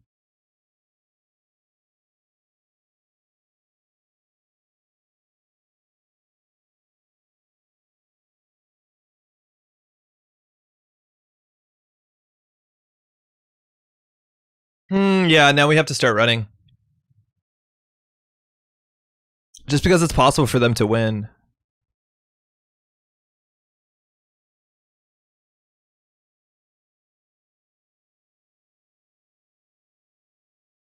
In theory, we... Oh, medical breakthrough. What is this?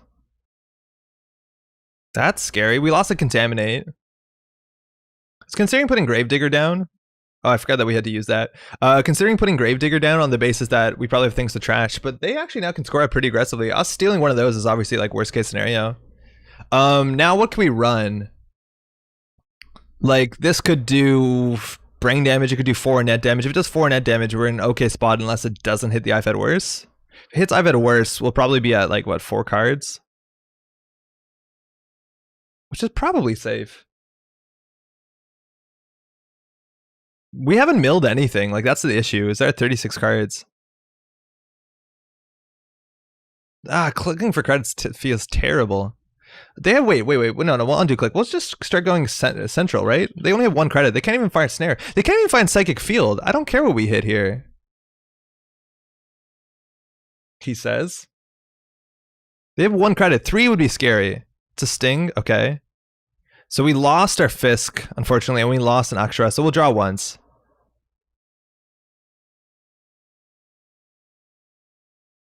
Yeah, we lost our Fisk. Why not Fisk first? Is 3 more HP? Because I didn't know what we were going to run or not. But yeah, we could have Fisk first there for sure. Actually, they could have an NGO front. That's one of the scary things. I'll run this, though.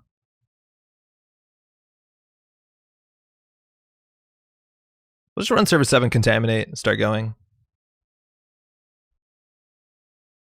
Yeah, NGO's the only scary thing here. Yeah, it's NGO, so this could actually be like Cerebral Overwider. Yeah, that's fine.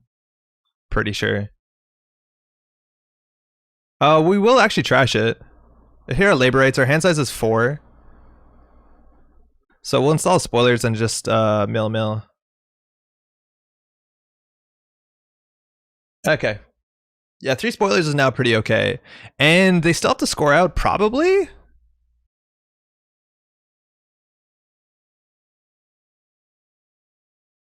And we're gonna have to use our labor rights to get our Fisks and labor rights back. Or we can probably just contaminate and pressure him out.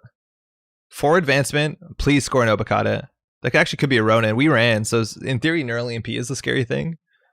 Icing up our R&D. Okay. I don't want to play this. Oh, that's pretty good. That's really good. Oh, playing this and then going down to one fewer card seems a bit rough. I don't know if we want to do that. I guess we have to. But like, this could be Ronin, right? The thing is, if it's Ronin, the thing is, like, if they can do a single damage and then Ronin, it's pretty bad. But how would they do a single damage? It would be like res bioethics into Ronin. So in theory, if they do that, we could lose. As long as we don't install or play a card, we can't lose. Probably a Fetal. Yeah, Fetal actually is interesting. They have to be on a weird agenda suite, though. Like, we're only seeing breakthroughs and stings. I'm just going to click for credits, as bad as that is. Once we have our Earthrise Hotel, we can start doing stuff. Rashida, that's going to give us Gravedigger counters. Ooh, that's a card draw.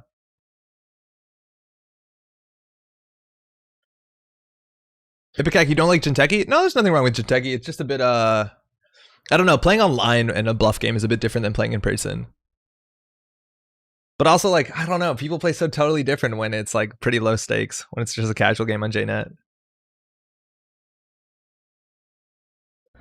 Alright, so that's a buffer drive. That's also a black file, which is kind of nice. I'll definitely play the buffer drive.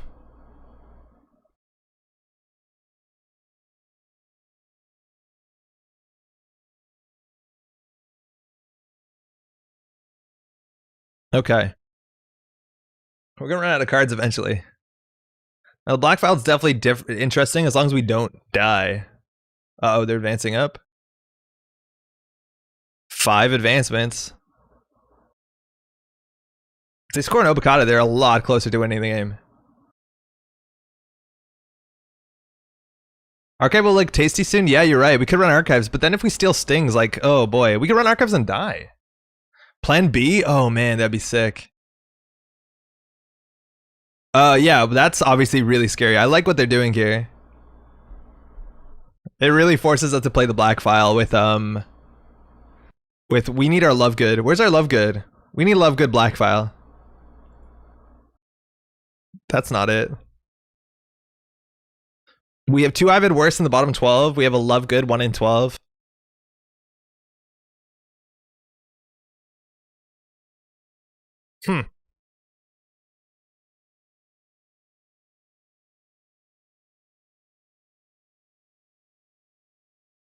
We could lose here. I think we actually should have labor rights for Fisk. Sting only does 2 damage if they score it. Yeah, but if we hit a lot of agendas, it's pretty easy for us to die. Unless we have like 2 Avid worse in hand.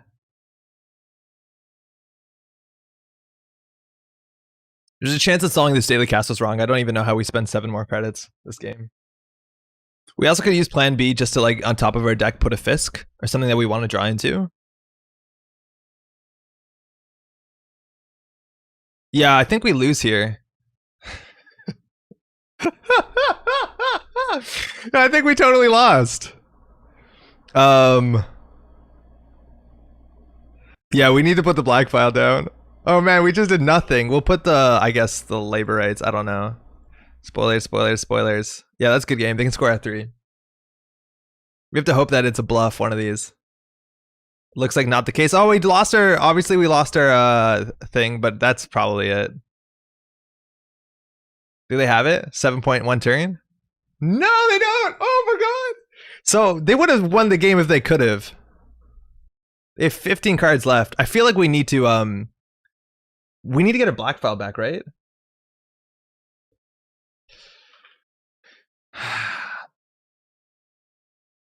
All right. So 15 cards. We need to play this perfectly. Yo, Truther, yeah, we are milling tonight. We are milling. Buffer drive for black file? Yeah, I think that's right. I was considering buffer drive for something else, but that's probably correct. Get back labor rights so you can get more than black file, but I think we need black file's stat. Because they could Audacity or Biotic out a win. And they have some advantage if they're playing Medical Breakthrough, I'm pretty sure.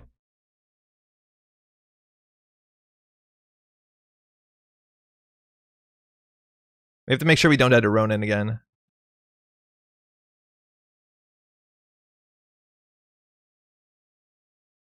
So they're going to try and kill us.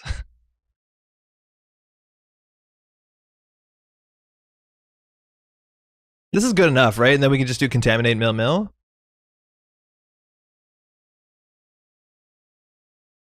Oh no, we probably need to get a Fisk to have a chance. I don't know if we need Lovegood. Okay, Mushin doesn't matter unless they're going for double Ronin.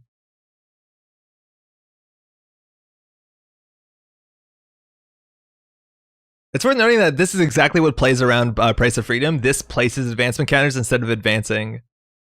We have no more draw, do we? Okay. Lovegood. We don't need it. It wasted us a turn, so it might have actually been worth playing Lovegood there instead of milling. But then I was worried we would die to Ronin if we played the Lovegood. So how many I've had worse do we have left? 1. That's a problem.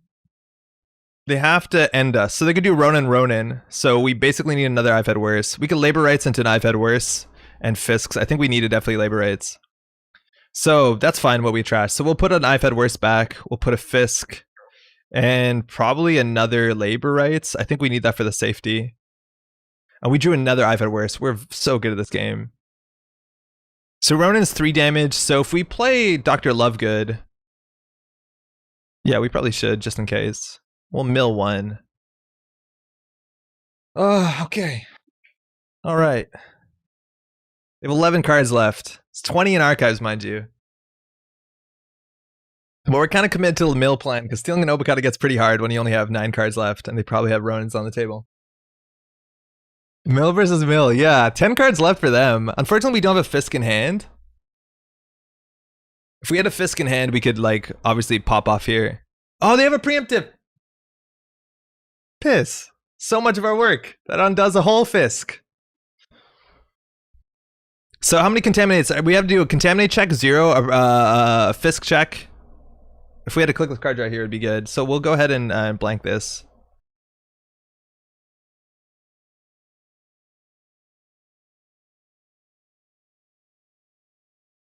Do we even play that? No.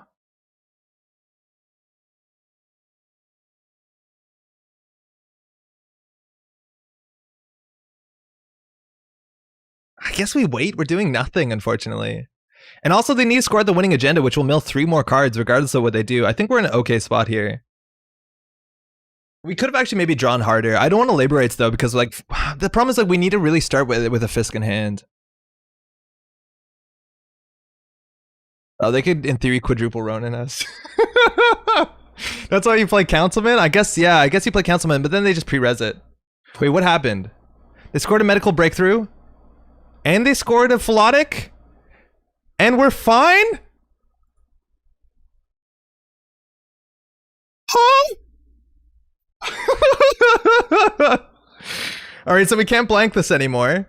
They're technically on 8 agenda points, but they only have 5 cards left. They thought that'd be lethal, but that's why we stacked I've had worses in our hand. This is what happened last time, where we need I've had worse to survive. And we have a really good hand here. We have Fisk. I think we win. I think we win. We have to make sure that we play around a single Ronin. So we'll Fisk, and we'll labor rights. I've had worse doesn't do anything anymore, so we'll do Fisk. No. We'll do contaminate. Contaminate. Then we do contaminate, mill, and then they have 1 click to kill us. Oh man. Do we have influence for what's it called?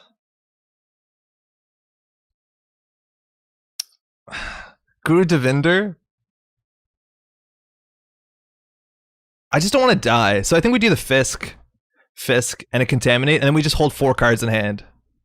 Like, I don't think we have to do anything, because they're going to lose to Fisk next turn anyways. Like, they have to win somehow. Yeah, I think we just draw up.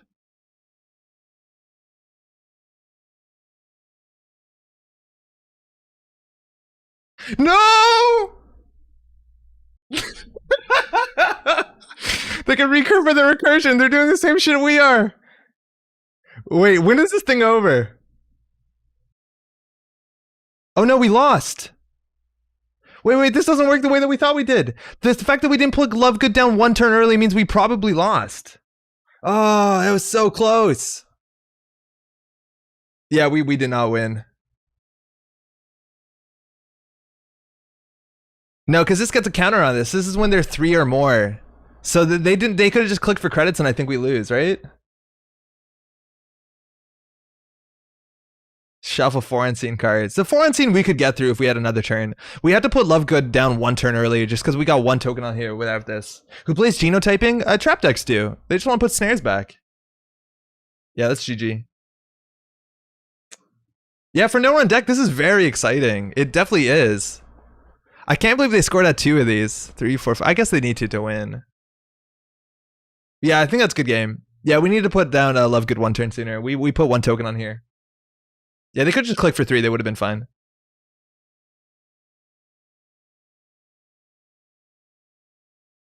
It's a close one.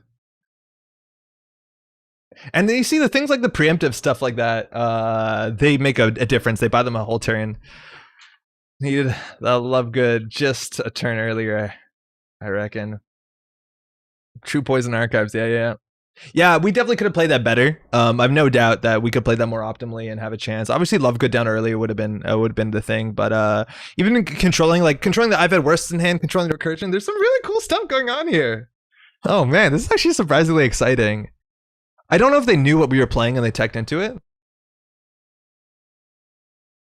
I was so worried about the 7-point single turn. But yeah, that's I guess one of the weaknesses of the deck. If you don't ice your stuff and there's traps in there. So we actually could have considered running that at some point and they could have popped NGO and we would have hit the damage. Oh man, that's great. Beth is nice for the extra click. Yeah, Beth is alright for the extra click for sure. I just don't feel like we can fit her into the deck. She's a lot of influence. Yeah, we don't have Hades Shard. The thing is, like, even if we Hades Shard, I think we lose in this matchup. I guess we choose the order of cards we access. We probably could have manufactured a way to win. Yeah, maybe that's true. Maybe we actually should have checked Archives at some point, right? Because what does damage from Archives anymore? Just the PE ability. We have to make sure that we probably won. Do you mind rezzing all? Would love to see what's in Archives.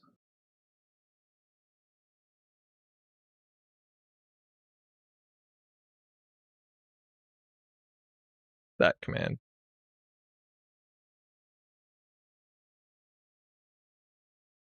All right, let's see. I've only seen Nat played an Outrunner. Yeah, totally. Yeah, 100%. All right, double data loops on the servers, and what was in there? Do we actually have the winning agendas in there? Surprisingly not, but they did just genotyping, so I imagine there's a lot of agendas in R&D, but there's just like an Obokata hanging around in there. We trashed some snares at some point. They had some spiky ice. Nice, thanks. There was a CVS. They lost that early. That can be scary. Hades Shard rotated, so you definitely lose, yeah. Run Amok could have got you a run on Archives. They actually didn't even ice up Archives until a lot later on. But yeah, if we kept the Run Amok, or even if we like late game we labor rights or buffer draft to Run Amok. This is cool. I'll play another one. This is a pretty fun deck. I wanted to see what we could do outside of like maybe in Shaper, because we classically played this with Hyperdriver in Haley lists, and it was pretty fun. It honestly was pretty fun. I don't think we were fisking people though. Obokata would have let you win that one? No, it would only been 6 points, no? I think we only had scored a Sting and a Medical. Try changing Axaroth for Councilman? I don't think Councilman actually does anything though. But we'll try it. We'll try one. Might as well test it. There's a couple other ones like Dadiana could be in credits. As long as we don't go to 0, it's not a problem.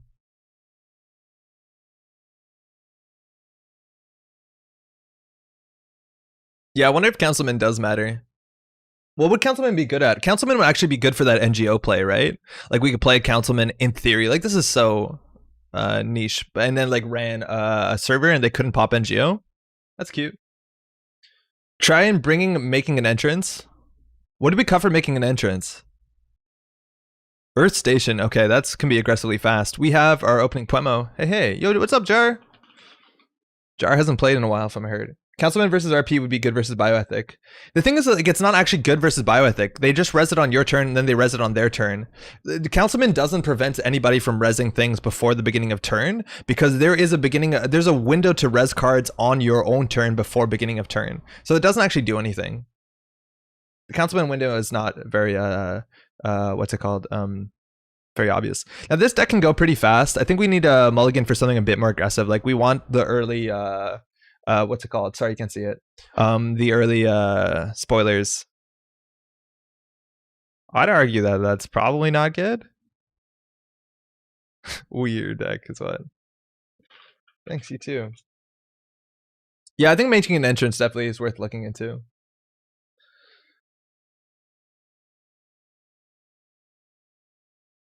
I feel like this could be interesting at Alila. Better breakers, breakerless ways to challenger mode, gets around 7 points, 1 turn thing.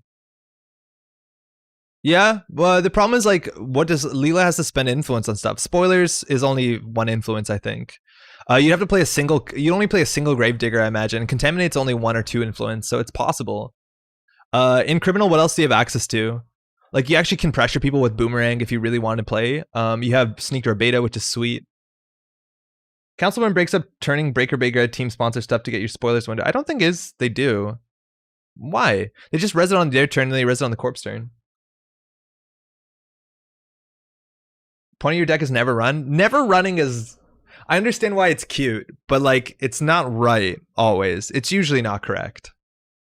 Like, we totally would have lost every single game we played today if we didn't run. Gang Sign got banned. We can't play Gang Sign. Install double and they didn't even flip.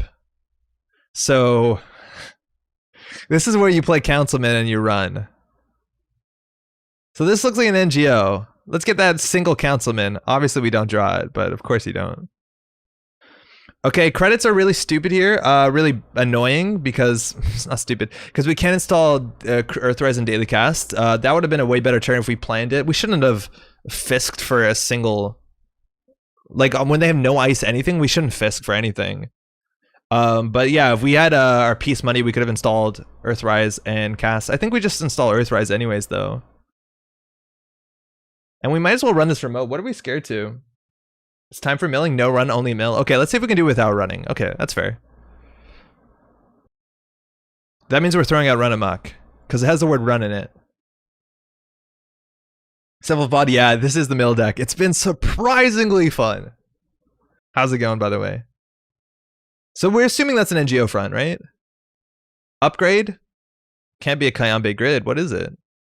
So let's say there are 11 credits. Again, we could drop a Councilman and run, but apparently we can't run. Councilman run would be absolutely disgusting.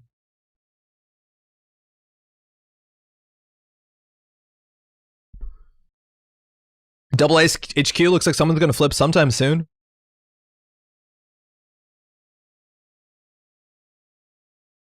And threw a card out. Okay, so we'll take 2 cards off the top. They didn't score last turn.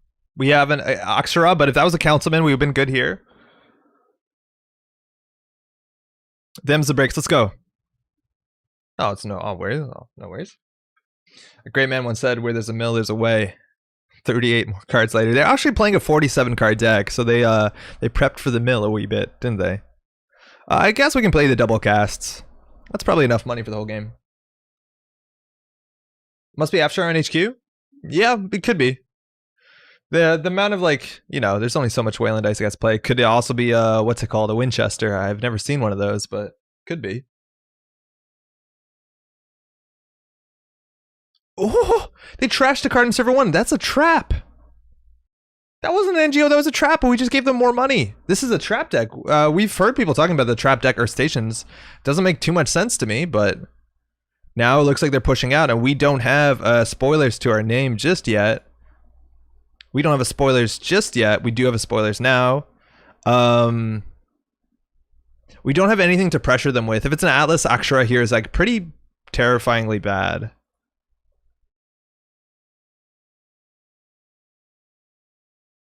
No worries, bro. Not running today. I play Winchester. It's pretty decent on HQ. Does that deck take or give bad publicity? It seems like a fine ice. Like 3 subs on like what 5 strength sentries seems pretty good. They're good subs too. Wayland can go fast though. Like if that's an Alice with a counter, oh man, we're in a bad spot. Because they basically get to 5 and you lose because of Audacity. So like putting pressure on is pretty good. Like they don't have money for HQ. Like running would be right. I know we made an agreement. Double Gachapon. Ooh, don't know what this is, but that means Gravedigger. Price of Freedom. Vigil is pretty good. Sure Gamble. Ividworst. Councilman. So we're not going to run, so we'll get rid of the Councilman. Ividworst, Price of Freedom, Vigil is probably what we want to put back. Let's do it again. Let's find the spoilers. I think we totally missed. Choose 3 more cards to shuffle back. I'll take a Price of Freedom, I guess. Earthrise Hotel is more, and I guess we'll Contaminate. It's a bit clumsy, but that's bad. That's a bad Gachapon. You'll need targets for freedom? Yeah, we'll keep the Akshara around. Yeah, that was clumsy for sure. We could buffer drive immediately for a Fisk next turn. Oh, actually, we don't have an Earthrise draw. Oh, wow, that's a clumsy hand. We do have no passive card draw.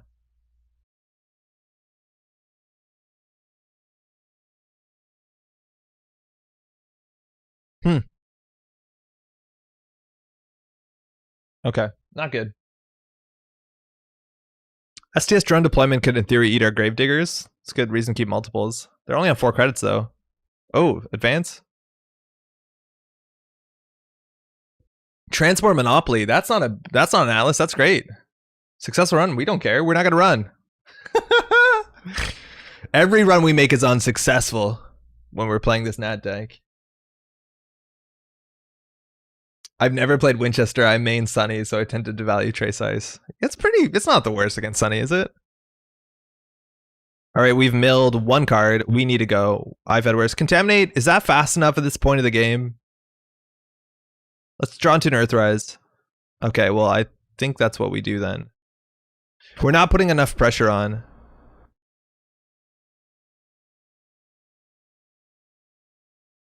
Ugh, this feels a lot worse. We're just not rolling smoothly. Our draw cards are not getting into our draw cards. We did remove 1 draw card with Ividworst. It's a wall-to-wall, so that one they don't actually have to trash. They will return it to hand when they're ready. It does cause them to draw, though, if they want to fire one of the abilities on it, which should help us, but also help them. It does also mean advanceable ice. It is a bit of money for them. There's also an upgrade in there, and it can't be a Kayambe grid, so I reckon it's a price deck if they're on a trap deck. It also could just be like that one that they res to spend 8 credits. Whatever that one is that came from Downfall. Akshara goes good with Contaminate, and you can always blank Akshara. But we don't even blank Akshara on our turn, so they'll still get 4 clicks. We won't get the 4 clicks if we blank her. It's important to know with Lovegood, you only blank on your turn. So if you blank her on your turn, she's useless. Yeah, reduced service, thank you. Could be reduced service, could just be an Ash. Chrysium. All right, 32 cards. So we need to get some draw going, we really do. Where's that Vigil? Spoilers is okay. Price of Freedom, that's tricky. At least we have a thing to play with that. I guess we'll install the buffer drive. It's not particularly good. We probably could have just drawn once more and thrown out labor rights. I like that play better now thinking about it. Ash is another good upgrade in the remote first station. Yo, Alex, how's it going? Yeah, it is. It's pretty good. Their money isn't good though, but it seems okay.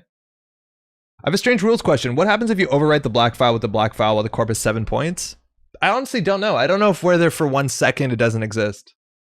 Cephalopod says corp wins. I wonder if that's like on an FAQ somewhere. All right, they returned wall to wall to hand. They gained a credit. They advanced. They're not drawing, and now they're advancing that card. So we are going to Price of Freedom. Just pretty click intensive. All right, so they can advance this turn. Get rid of her, and we'll put down a Vigil. So we're likely to draw for free, which is great. Oh, black files limit to 1 per deck, so that's why you lose the game. Yeah, huge. That answers that question.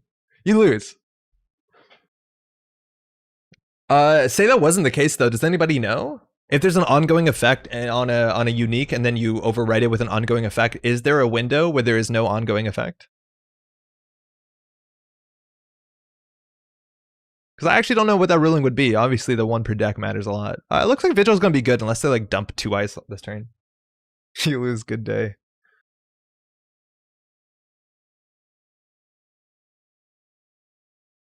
Okay, don't feel like we have pressure on our side. I really don't. We have 2 Earthrises and 10 cards. Whoa, we're 10 cards down? Whoa, there's 2 Earthrises in our bottom 10. There's 1 Ividworst, so we're pretty likely to get going here. Labor rights the Fisk and Gazachampon back in. I don't think we actually want the Gachapons anymore. They only find virtuals and programs, and we don't really have any besides Puemo in the last spoilers. But I think we just start Fisking now. Jar, did they DC?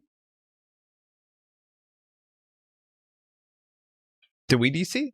Oh, no, we're good. Need a Fester deck? Do you mean Faster Dope or Fester? I think Fester rotated, unfortunately.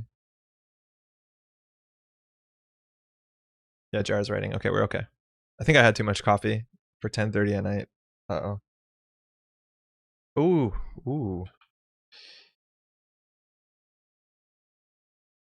I just got water on my keyboard. Hold on, that's bad.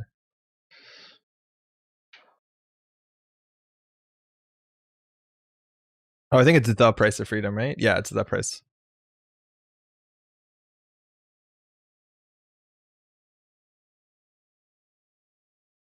Absolutely frantically clicking on the card in the remote because they don't know what price of freedom does. Yeah, right? Needed to find price of freedom in the text, so I knew what was going on. Oh, all good. You can highlight the orange text, or it's in the RFG section. Yeah, they probably are. Please advance. But it didn't even see that they took clicks, did it? So I was confused. So they have to do their... Oh, they did do their mandatory, though. Weird. Wouldn't it be the runner priority for the effect, then it's reapplied before it gets back to the corp?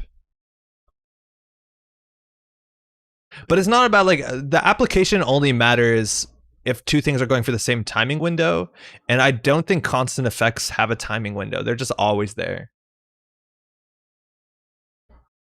Fester was fun. Played in Freedom a bit. There was a pretty aggressive Fester deck that I forget who built it, but it was really cool to see. Mass comms for 6. Cool. It's an advanced ice suite. It's probably an old Kayambe list. We are not getting our Vigil. That upsets me greatly. So we probably... How many Fisks do we have left? I think we need to draw into an Earthrise and Avid Warrior. So we have basically a 1 in 3 chance of drawing a draw card. Okay, so we're set up for next turn. So we'll just do mill. If they score out, they're going to mill 2 more. It looks like this is an Atlas, though, unless it's on another copy of Transport Monopoly, which, again, is just so unfortunate against that matchup where we actually don't intend on running. All right, there you go. Quad advance. Oh, Jesus. That's a problem. That's a really big problem. Wow. So now we're going to lose to Audacity. And Fisking only helps. Do you know there's an agenda in Archives once they ice up? Well, not necessarily, because they could have just done it with Vigil to, like, get a card out of hand. We get a Vigil this turn. We have a black file, which is just in time, so we definitely want to put that down to stop us from losing. That's a really good timely draw. All right, let's start with a Fisk. Get that down. Contaminate mill, I reckon. What else do we want? I think that's the best. I've had worse is better than Earthrise. We don't need Earthrise. Oh, we actually could Fisk. Wait, what did I just hit? Wait, oh, no. I wanted to contaminate, not to Fisk there. Actually, sorry, that was a misclick. I guess that told us a bit about our deck, but I didn't pay attention. I didn't see what that was. I wanted to contaminate here, but in theory, we could labor rights. We want to get Fisk back in. I think actually we do labor rights. No, I think we do labor rights for double Fisk. Yeah, that seems right. What will we put back on the bottom of our deck? I guess Price of Freedom. And so we'll do Fisk. And in theory, actually our Serene seems fine right about now, right? It's not even a Fisk is labor rights. I meant to contaminate. Yeah, that wasn't good. Honestly, the run amok seems pretty good right now. But we're not going to run. We draw Akshara. That's unfortunate. Hopefully we'll get clickless draw with Vigil, though, and we're very likely, we basically have a 50% chance of drawing into our Fisks. We have 1 click left here. Contaminate's pretty bad last click. I don't know how many more installs we have with the Puemo, so I don't know what we do here. I don't know what we do. Do we just install Akshara? We install Akshara, right? Yeah, I think we do install Akshara. Unfortunately, this means they don't have to, like, play on Audacity. I guess the Audacity of their hand, we're fine. Yeah, that's nifty. This is the first time Akshara that we played for value. So they have 4 clicks. Again, they can't score this the turn they install it. Install a card in server 1. And we're going to still blank the black file. Install a card in server 1. We still have 21 to mill. They're not going to purge with 9 cards in hand? No, but they could CVS. Alright, so we'll blank this so that it doesn't get a counter. Take clicks. We're going to get a Vigil draw, which is a Fisk, so we can Fisk them. We have 4 clicks. I think we want a Price of Freedom as our Akshara. Is that our last Akshara, though? Well, no, technically never. So we'll Price of Freedom that. We'll Contaminate. Ooh, this feels good. Mill. 16 cards left. Next turn we'll Labor Rights. We'll probably get an Akshara back. Obviously, this doesn't matter. They can source out with Biotic and Audacity. Yeah, in theory. But they won't win because of the black file. But yeah, you're totally right. They can definitely score out. But this turn they can no longer advance cards. So we bought ourselves another turn. 15 left to go. We can probably mill 3 or 4 a turn. With Mandatory, that's like 3. We basically have to hold on for about 4 turns. With black file, we're probably favored. And so at this point, we basically just get back Fisks, Labor Rights, and Contaminates. Rinse and repeat. And we pulling the Akshara back is actually kind of interesting. Because that doesn't do too much for them besides making Purge a bit easier. But we don't have any more Prices of Freedom because they do remove from game. Yeah, this is a mill engine. Yeah, we actually caught up.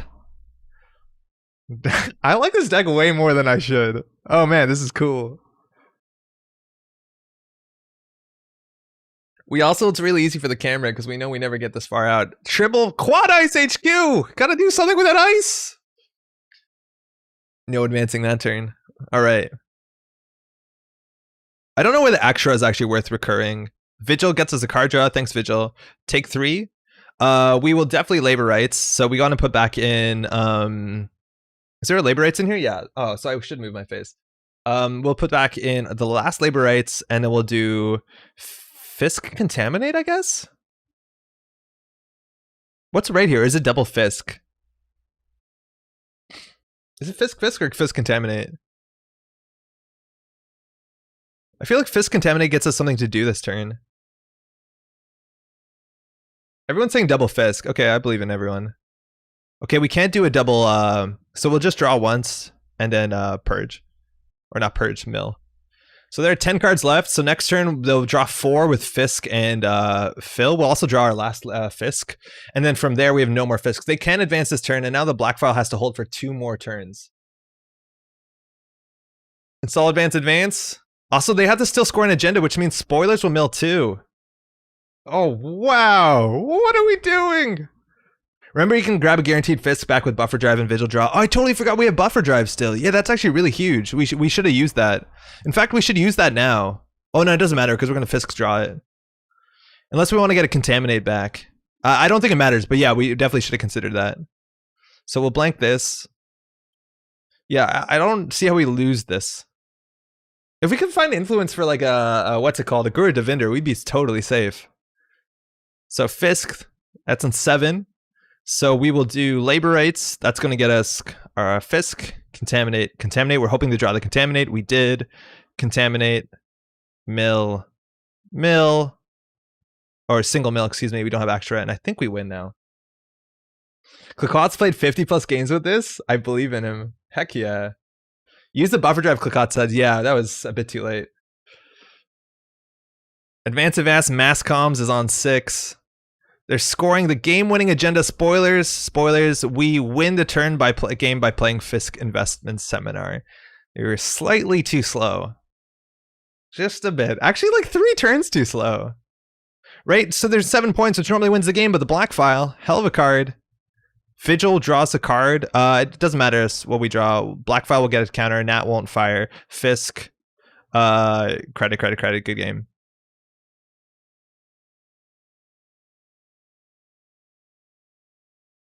Love good black file so cheeky, Andrew. It really is. Good game. They had 47 cards. That's a slight advantage, but the last turn we could have milled something. Ooh. That 4-3 was terrifying. For what it's worth, like if they had the agenda in the remote in server 1, they should have definitely scored it out and just thrown out the HQ ice. Like the HQ ice did not matter. We weren't, out of fundamentals, we weren't running. But I don't think we were going to threaten to run because we don't have any breakers and we weren't showing any heat breakers. So they could have just scored it out, and then they'd have fewer turns on black file. So I think they shouldn't have waited 2 turns to score this out if they could have. Flawless victory, that's pretty good. This is an interesting card. I don't see a really good point about playing this card unless you're playing La Costa or some weird combo enabler. Like, I don't know, if you get this on a table with Jeeves or something. It's really interesting, though.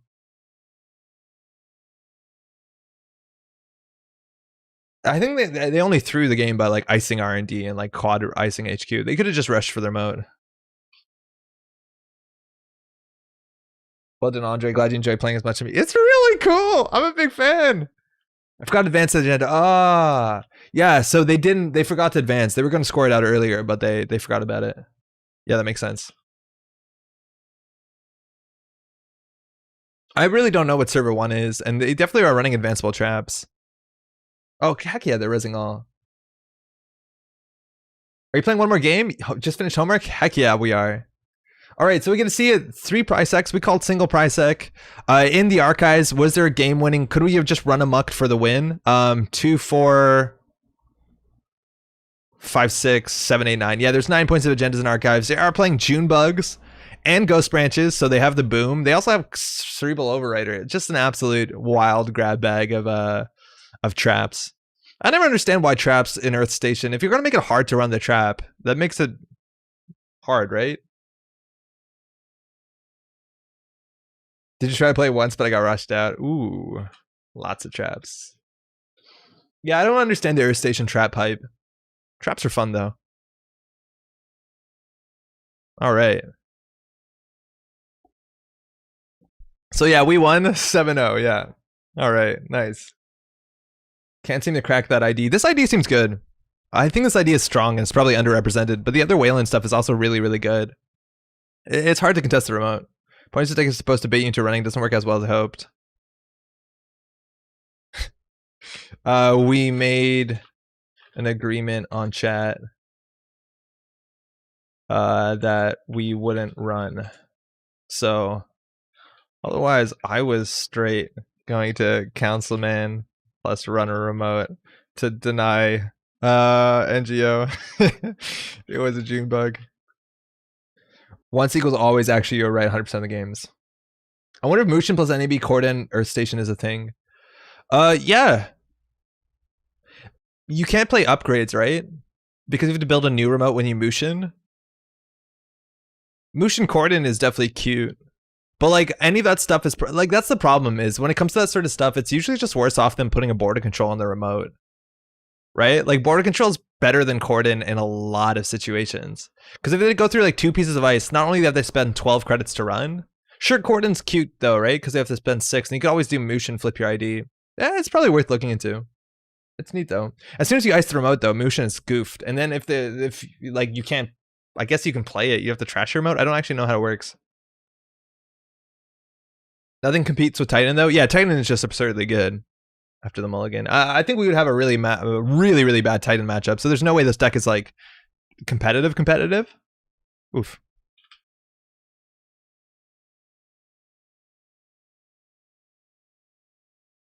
Might need to check more often after they score vulnerability audit.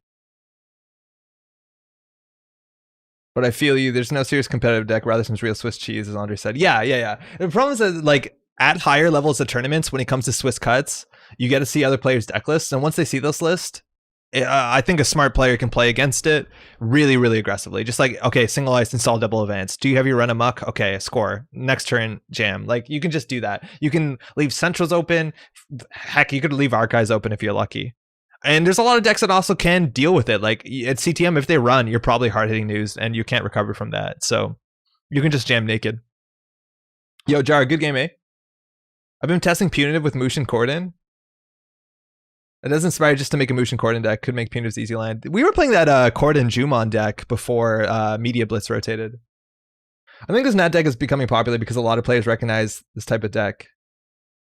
This is all. It's like a fun. It is a fun thing. Like alternate win conditions are so important in card games, because it like lets people light up and express themselves in interesting and unique ways. Like if you tell somebody like, oh, you can win the game by getting all of Exodia together, people will build an Exodia deck, even if Exodia is not the best way to win. Like it's just good. Having multiple win conditions of the game is really exciting. So all for it. You've run into it a fair bit. Oh no way, Kinchin. Like people are playing it. Okay, cool. Top of that'll be there. It's on there IMDb. Obacata and Bologna. Oh, I believe it. I believe that. All right, it's 10:46. I don't think we have time to build a Shaper version. What are we talking about? Yeah, maybe we do. Let's try and build a Shaper one. Or a Criminal one? What do we want to do, chat? You want to do Contaminate Shaper or Contaminate Criminal?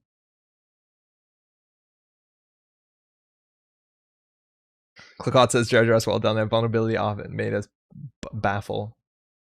It's a cool card. Need to be 40 cards. I feel like Shaper doesn't need to be favorite 40 cards because you have like Hyperdriver and you have self-modifying code. But yeah, 40 cards is not bad. There are purple, blue, and there are green 40s though. There are already enough Crim decks. Now making an entrance? Yeah, we could play making an entrance. The problem with making an entrance though, it is a priority, but I think you only play in the early game where you're not trying to play. Where I guess you'd play Peace, but you wouldn't play the other one, Fisk. So yeah, maybe it's good. Leela idea seems good. Yeah, Leela does seem good. Okay. Both sound bad. Alan, how's it going? Criminal, please. Chaos Theory 3 Rizeki. Yeah, let's try Criminal. Leela seems strong, right? We don't have a Gang Sign. Obviously, that was a good part of that sort of build, but we'll try and that's a Corp deck. Okay, we won't find it in there. We'll do Criminal. 3 Rizeki, 2 Harmony AR Therapy, 3 Gang Sign, 1 Gravedigger, 1 Caldera. Oh, that's actually a deck list. How much influence is Harmony AR Therapy? Gang Sign rotated though, Chaos. Or got banned, I guess. Alright, I imagine that Leela is the choice just because she can disrupt the board after scores, but then we have to actually have play cards that capitalize on disruption. If we're just going to sit back and do nothing, like, wait.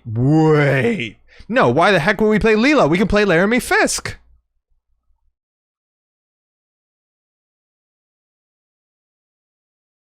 Ian will give you the money. Yo, this is the perfect time to play Fisk. Like, we should play Fisk. Fisk rotated? No, Fisk hasn't rotated.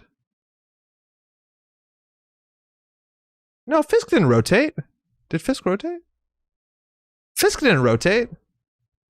Lunar rotated. Fisk is in Sansan, right?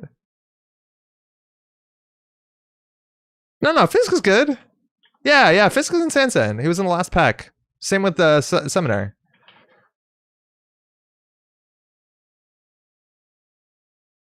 Yeah, we're good. If you do Fisk, you have to do Equivocation.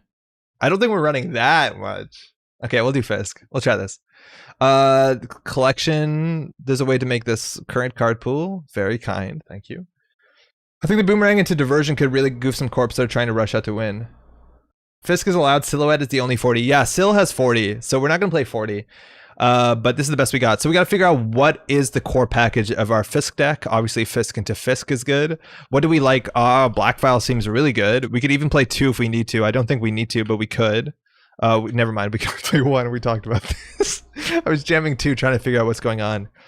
We probably want to run a bit more than normal. We have Inside Job. We have Boomerang. We'll try and play Breakerless as much as possible, but we have Inside Job. We have Spearfishing. We have Feint. We have a lot of ways to deal with that. We want a mill plan to win, but let's still run. Yeah. We want the mill plan to be good, but we want to still run.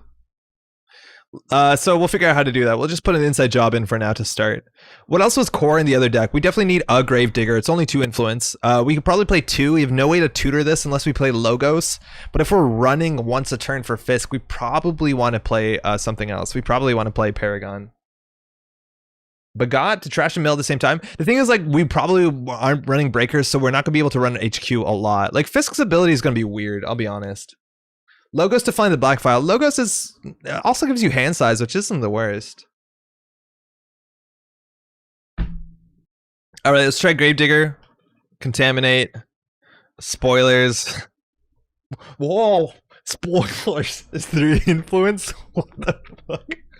They saw us coming. Oh man, okay. Ooh, okay, never mind. That's no good. Embezzle to trash? Well, the thing is, if we play Embezzle, we have to play Breakers. Like, Boomerang Embezzle is not going to work. Polyhistor, yeah, Polyhistor and Sync Rerouting rotated, so those were pretty good mill cards. Labor Rights, yeah, we definitely played Labor Rights. That's our recursion. We could play... Wow, there's where our influence goes so far. Daily Cast Earthrise, I think we definitely play Class Act before we play Earthrise. We could play Career Fair, I don't know, maybe. Daily Cast is fine. Pad Tap is fine. It slows them down. It's not amazing, but it's fine. Tutor Gravedigger with Rosetta 2.0. Rosetta says you can't get viruses. Yeah, Rosetta doesn't let you get viruses, just like Woo. So we can't actually tutor it. Logos is, yeah, hardware or consoles is difficult, right? Like what works makes sense. HQ interface, I think we actually do want to sneak door beta, but no, they're going to ice up all the potentials because we're Fisk. Oh, Fisk is a terrible idea compared to Leela, but we're going to do it. I think we have to drop Anarch Mill out of Laramie. It's too much influence. I just don't know what else we spend with our influence. Fenris Haley for speed, very jank. I don't think we're going to need that. I don't think we're actually going to install too many stuff. All right, so consoles. We have Logos, which is expensive and gives us hand size. And it lets us find cards, which is neat. Rosetta, it hasn't rotated. Rosetta is actually like pretty late on. Rosetta is either Red Sands or Flashpoint or something. It was a Damon Stone Era card. I don't love Logos. Maybe Ian is better. Yeah, Ian only has 10 influence though. Or 12, I don't know. Hyperdriver instead of Akshara, influence. We also in theory could run Drug Dealer. Okay, this is the issues. We have to figure out how to win. Interestingly enough, because we're playing Contaminate, like we probably want to run a bit more. Contaminate also works with Amakua. And Amakua with 3 counters on it means that we'll probably be able to get in with Laramie. Like I feel like we have to run a bit, obviously, because we have Amakua. Yeah, we have to be able to run if we're playing Fisk. So I don't think we can say no breakers specifically. Well, that's cool though, because we can play Diversion. What are we doing? Okay, what else we got? Something like Eater. I just feel like Eater, we're not getting any value. Oh no, Eater's actually interesting. You're right, because Eater can get Diversion. Eater can give Embezzle. Kind of need Lovegood, so 1 or 2 dealers seems fine. Oh, that's a good point.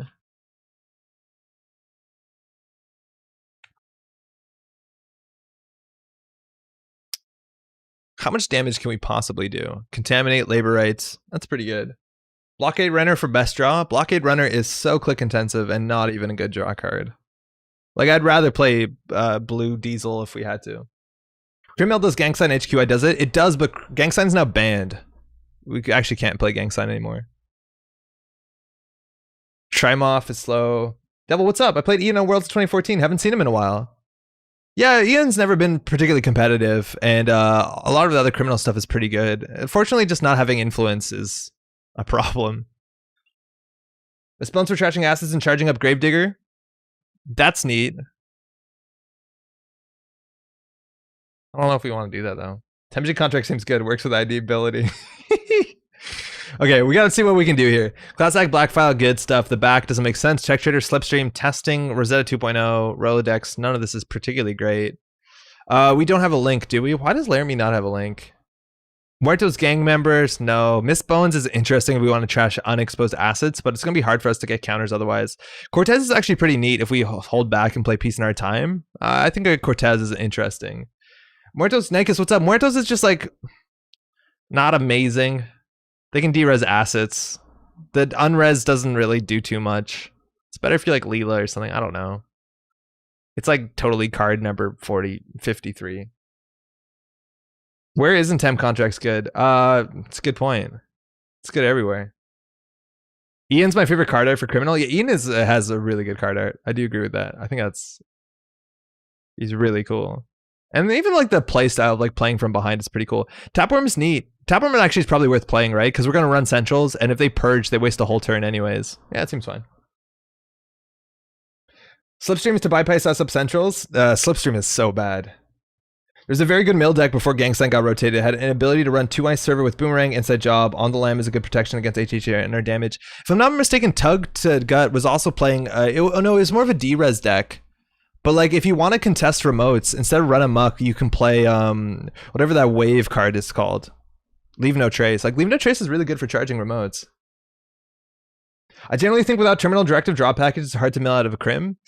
I think you're right that it's hard to mill out of crim, but I think the biggest issue on top of that is we don't have gang sign. So crim, like the value of mill wasn't specifically to like make sure they have no cards left, but to get all the agendas into HQ so you could gang sign them or HQ interface them, and that's a lot harder. APOC, force them to use ice too. If we APOC, what do we APOC on our own side of the table? It's probably not that bad actually.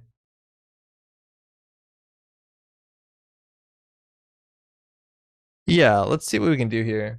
There's only one card that's slow advance of the corp. Oh yeah, right. Like we don't have any way to stop them from advancing. Unless we play a CD card. And then we can play Populist Rally. What CD cards are in Criminal? I think we do have a CD card. I think Drug Dealer is CD. No, it's not. What? There has to be a good CD Criminal card. What would it be? Are we doing Boomerang? Yeah. Yeah, we probably are, but then we have to play Diversion. Yeah, this deck is probably not amazing. Lose Gravediggers and Contaminate for APOC then? No, APOC doesn't help us mill. Like, APOC is just an APOC deck, and they were better off just putting in Stargate and calling it something else. Only Data Dealer? All CD cards? Really? There has to be more.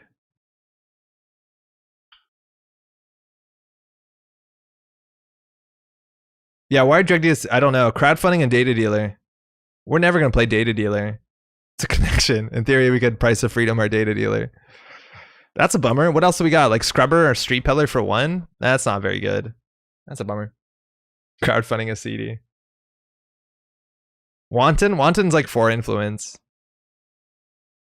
Okay, so Populist Rally seems a bit rough, but we could try it. We could, in theory, just like...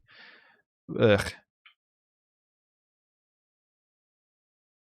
Criminals are upstanding business people, pillars of the community. I like how criminals got involved in politics before any of the other identities. I think that's really cool. Okay, Amakua. Again, Amakua is also really good with gang sign, but we don't have it. Class Act, Black File, Patap, Hernando Cortez, Drug Dealer, Daily Casts. I feel like money is a bit lacking. Like we could sit back and get money. What's sit back and get money? Fisk and Zev, Samurai Inside Job, Labor Rights, Populist Rally, Sure Gamble, probably 3 Boomerang. I don't know. 2 logos seems like a lot, and we have 1 more influence. Blue moves. Miss Bones would be a good addition. I'm not convinced. It's not bad, but like it's not. It just helps us trash assets, but ideally we're not trashing assets. Because Drug Dealer isn't CD, he pays his business taxes. I wonder even if Drug Dealer is too expensive. Caddy Jones? Caddy Jones is not the worst. The thing is, like, we don't want a click-intensive economy. Like, we want basically more casts. We want something like that. Bravado's amazing. You want to run HQ, they get draw in money. Yeah, Bravado's not bad. The thing is, like, if we want to just dirty laundry, that's also fine too. But I guess Bravado's better. No, meh. Pieces ostensibly sit back money. He wrote shit back money though, and it got flagged. Yeah, we could play Peace. Isolation with Drug Dealer. Isolation is just, it's just not great, is it? Like, I'd much rather play the extra influence for what's it called? The Price of Freedom. Yeah, this seems way better. Rizeki barf. Honestly, Rizeki is probably right. What is something that can get us value off of drawing? Is there anything that gets us value off of drawing? Like Gorman Drip? That doesn't work. Bravado plus Flip Switch? It's 2 cards. It's a lot of cards. Scrubber for CD? Yeah, I don't think we're going to do the CD. My Still Mill deck was on 3x Rizeki because it's the best sit back money. I think you're right, though. I think the Rizekis are probably worth... What can you say about the Still Mill deck? Were you on Gravedigger, I take it? We also like don't have any way to get additional clicks, which is such a bummer. Like, how much influence is Beth? 3? Our card draw is also really lacking in this. I guess no, we have Drug Dealer. Okay, so we're over 2 influence. We can drop a single Gravedigger, but then the Contaminate package is pretty bad without double Gravedigger. So I guess we drop a Labor Rights. That obviously hurts our recursion pretty heavily. How much is Harmony AR Lab or a Harmony AR Therapy? 3, okay. Proco's draw money. Proco's just really slow though, and we need it in our opening hand, and we can't ensure that. Oh, it was on Gang Signs HQI. Okay, so that makes sense. Okay. 3 Boomerang, 2 Logos, Tapworm, Rizeki, Gravedigger, Amakua. We're not on Dirty Laundry. Like, our runs are actually really low tempo, and that seems like a problem. Daily Cast, Love Good, Drug Dealer, Hernando, Miss Bones. She gets cut. Pad Tap, Black File, Class Act. Logos, Boomerang. We'll do 2. I guess this pressures remotes pretty well. Fisk, Diversion, Dirty Laundry, Contaminate. You can always try Trope. Trope is like 4 influence or 3 influence. And if you don't get it early, like you see how we use Labor Rights, it's pretty aggressive. You don't love Rizeki? I do. I really like Rizeki in here.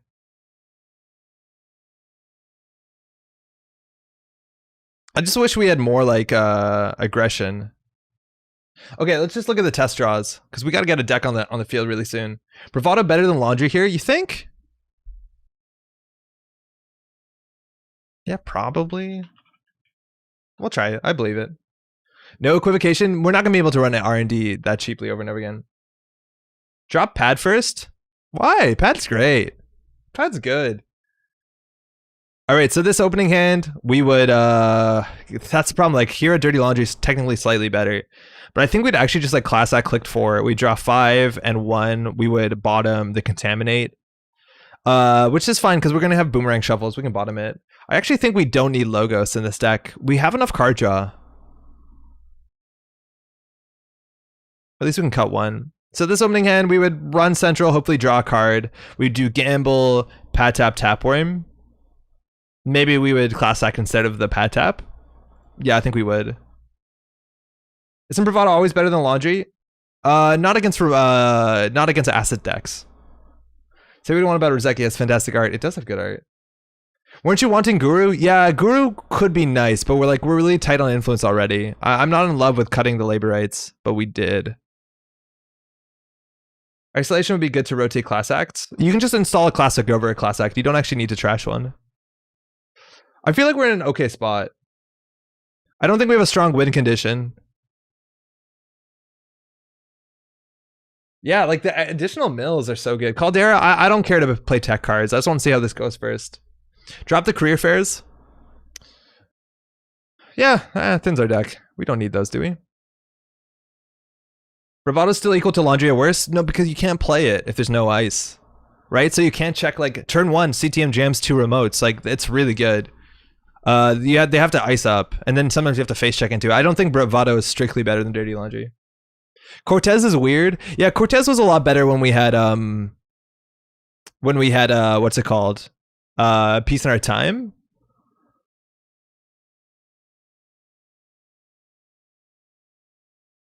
He stops for spice. It's too much influence though.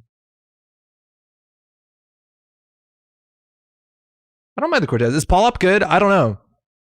It's definitely not bad. It's a very interesting card, and it's like something that we can definitely build around if we tech into it. Like if we see that it's good. Opening hand will Gamble, run Central, hopefully. Nice. Class Act, Tapworm. I'm kind of liking this. Honestly, don't know how good the diversions are. Let's try this. This might be something. Business meeting. That's not how you spell business, is it? Print screen. I'll just open my decks to make sure that it's not gonna not save. Yeah, seems good. Good evening. Yo, Chris, what's up? Looks like Clocot's deck and Crim? Yeah, we played a lot of Clocot's deck, and let me tell you, it is a lot of fun. This is definitely a much worse version, but we got to play Laramie Fisk, so nobody's complaining, I hope. I'm not, at least, even if it's terrible. Is that how you spell business? 46? That's a bit better than 40. I say run 2 Dirty Laundries, 1 Bravado. I like that. I do like that. I think the Dirty Laundries are so good in the early game, and we have aggressive like pressure on centrals in the early. This deck is so spicy, made the stream stutter. Ooh, get a glass of water. Stream? All right.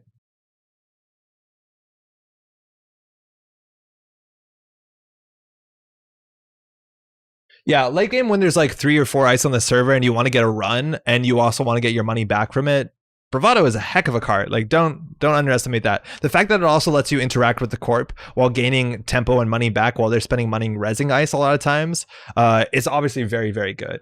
But like turn 1, it's not that great unless you want to pressure an aggressive res. Against assets is pretty bad. Against CTM where you want to have fewer credits to not access MVTs, even though those are less popular than they ever were. I think it's spelled business. Yeah, they're definitely interesting, and there's reasons why people put both in their deck. But I wouldn't say one's straight better than the other. Might need milk instead. Get some white bread, get some milk. So this summer we planted a garden outside on our balcony, a container garden, and it's been up for now a month and a bit, and we're growing. It's working. We got hot peppers coming in. We've already had some eggplants. We have tomatoes coming in. A lot of different kinds of peppers. Green onions are so easy to grow. They literally grow in water. It's sick. I'm really excited to make some hot sauce out of the peppers we got. I'm a businessman making business plans. Especially since the deck doesn't really want to run Glacier stacks a lot. Yeah, stacks are going to be... actually, the thing about Bravado is like the chance of them stacking up a remote is kind of high. Leave No Trace actually might be worth considering in this deck, right? Because they'll build a big remote. I guess we Leave No Trace and they only res one of it. It's like the closest we have to run amok, but no, we have Inside Job. Let's find a game, I hope.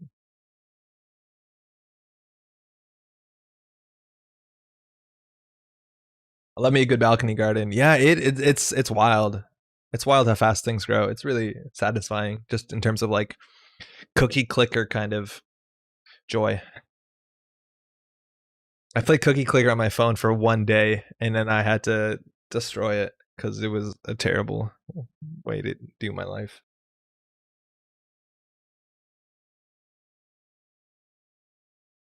Tatiana Chacon. This is very interesting. Whenever you have 0 credits, trash Tatiana Chacon, it's worth knowing that if you have 5 credits and you play a sure gamble, you'll take 3 meat damage, because for 1 second, you'll be at 0. I wonder if they mentioned that. But you also trash. Ooh, that's rough. All right. I want to do some business. I hope we find a game soon. Wonder how many people there this weekend are this week testing for Euros. I imagine a lot of people, but you probably see more European players, so maybe the time zone's off. My partner's parents' surprise brought us some plants because we couldn't get them due to COVID. Now we got purple basil and very quick growing pile of cilantro. Like, holy cow, cilantro goes so fast. I hope you like cilantro. That's one of the like very polarizing, I guess, herbs. I think it's an herb, right? We got like dill going, and we had so we had a box. It was like, I don't know, this big, filled with dirt, and we sprinkled seeds on it. In theory, like a quarter in each corner. We had a dill plant that was already like a starter, and then we sprinkled seeds. We had thyme, parsley, and thyme, parsley, and what else is in there? Not basil, oregano. And oh my god, it's like 80% parsley. The parsley just absolutely took over everything. Ooh, SSO. That's aggressive and fast. That's a terrible hand. Thanks, you too. Cilantro and mint are weeds in a garden? Really? I'd love to have some mint. Tried building a Shaper version, but influence issues. I think the Fisk cycle needs a bunch of Anarch cards. Gachapon self-mills, so you get to empty faster. Yeah, it's totally a big part of Gachapon that it does mill you. And Anarch has some good draw. Oh, that's a lot better, I think. Actually, I don't know. We just Fisk turn 1 and hope for the best. All right, SSO.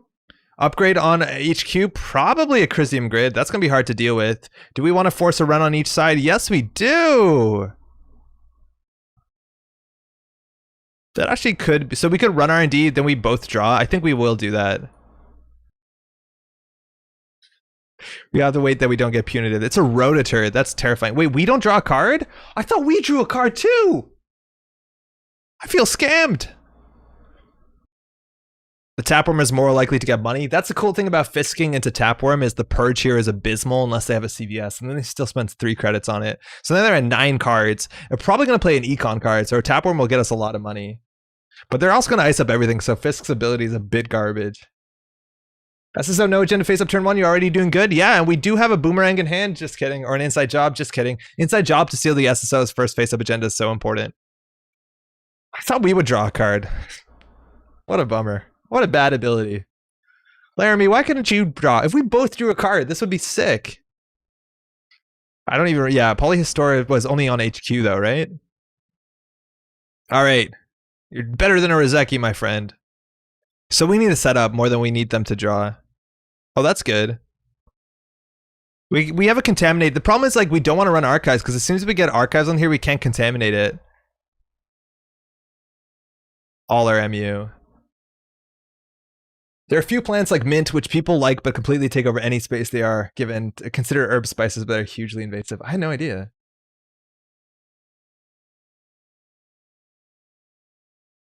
Fisk would actually be a decent ability of itself true. Yeah, it actually really would be. It'd kind of be close to Liza. I feel like it wouldn't be unfair though. It'd probably be a better way to revisit Mill. I wonder if Nisei values Mill as something worth looking into as like a design space. So that's a cool thing here. Like we could always contaminate Fisk, contaminate Amakua, run archives, run server 1, and have a chance of being able to get through a Hornum. Now if they triple advance it with SSO, yeah, get goofed on, but anything else would be important. So the face ups are City Works project, hard for us to deal with, and old new Hollywood renovation or whatever it's called. Purging feels good. I miss Noise. What a wonderful ID. Totally forgot about Noise. Yeah. All right, against double Rozeki they purged. Look how slow we are compared to our Anarch brethren. Logos. If we play this, we'll start our next turn on 3 credits. If they score hostile, we can search our card for a stack, but I honestly don't know what card we'd pull from our stack. It'd probably be like Class Act. No, it'd be Gravedigger.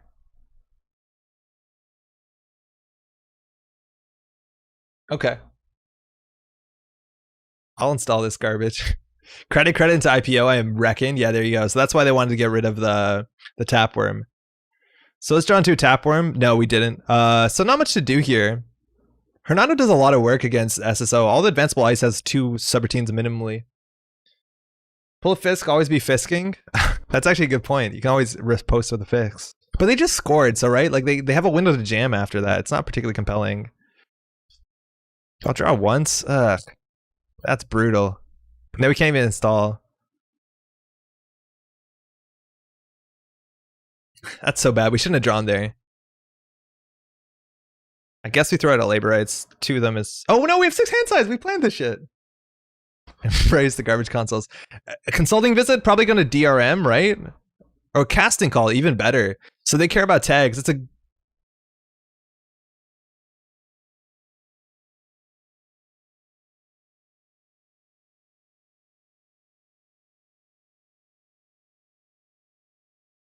think we have to run this one.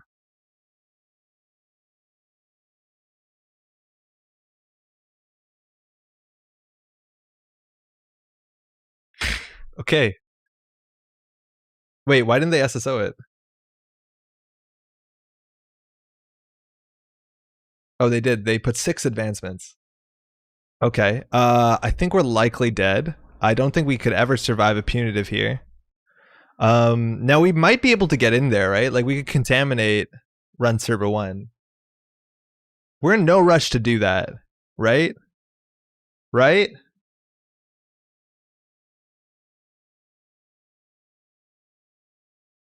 Like we could get it. 6 hand size. Holy shit. 6 hand size. I should have considered that. We died at boom.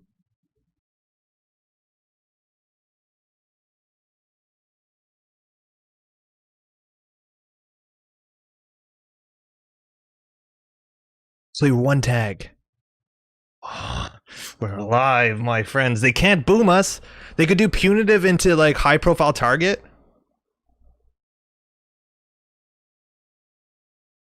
Are we okay?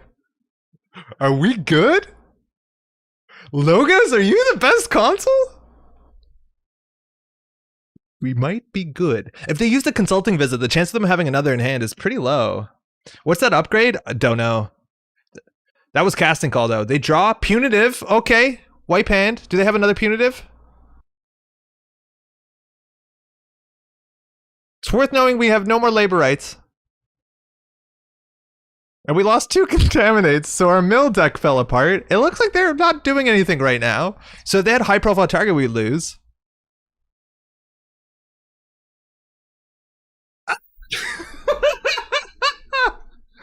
Logos, you're beautiful.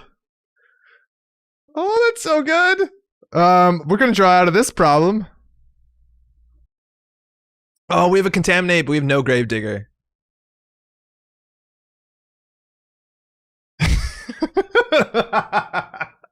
Yeah, they used the consulting visit. It looks like they might have thrown in another one. Oh, okay. They have some work. Oof. We have some work to do. We have to steal a single agenda. We lost our labor rights, which is important. We have 2 labor rights down. We lost 2 contaminates. I think we're only on 2 labor rights though. So like we don't have too much recursion. Yeah, we have no more recursion. Contaminate the Amakua? Yeah, we definitely could. We still have boomerang here. But we can contaminate the Amakua run. They overinstalled, so we lost the boomerang ability. Check R&D and try and win? Yeah. They're advanced. Their ice is not scary when they don't have advancements. And punitive is off the table right now, so. Preemptive. That's gonna put consultings back in, right?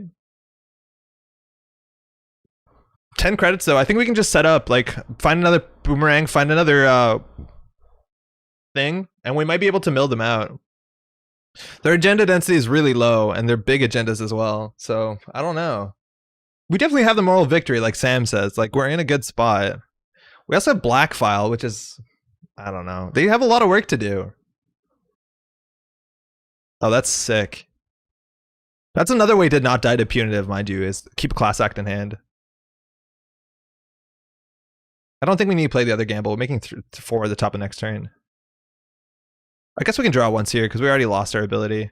Our draw a turn. Oh, we're set up. Now, as soon as we get a counter on Amakua, we can't contaminate, so that's a problem.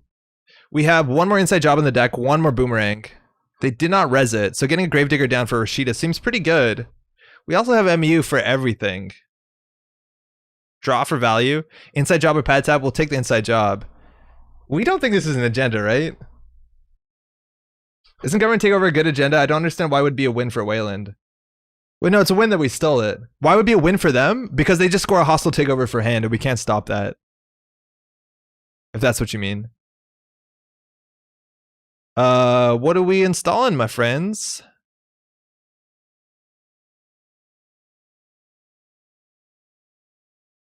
I'm not even thinking, I'm just installing. That's probably bad. The Brzeki means we can't tap worm. Ideally, we should tap worm. That was not a great turn. They choose the 6 free advancements every turn with SSO ability. Yeah, that's bad. So that's a Rashida. That's a Gravedigger token. It's not the worst. Just build board state and win from face up. Yeah. Yeah, we might be able to. We're going to need Amakua counters, though. And then if they purge, we go back. So we need to start face checking. The problem is, like, every single advanceable ice here ends the run or is a Colossus.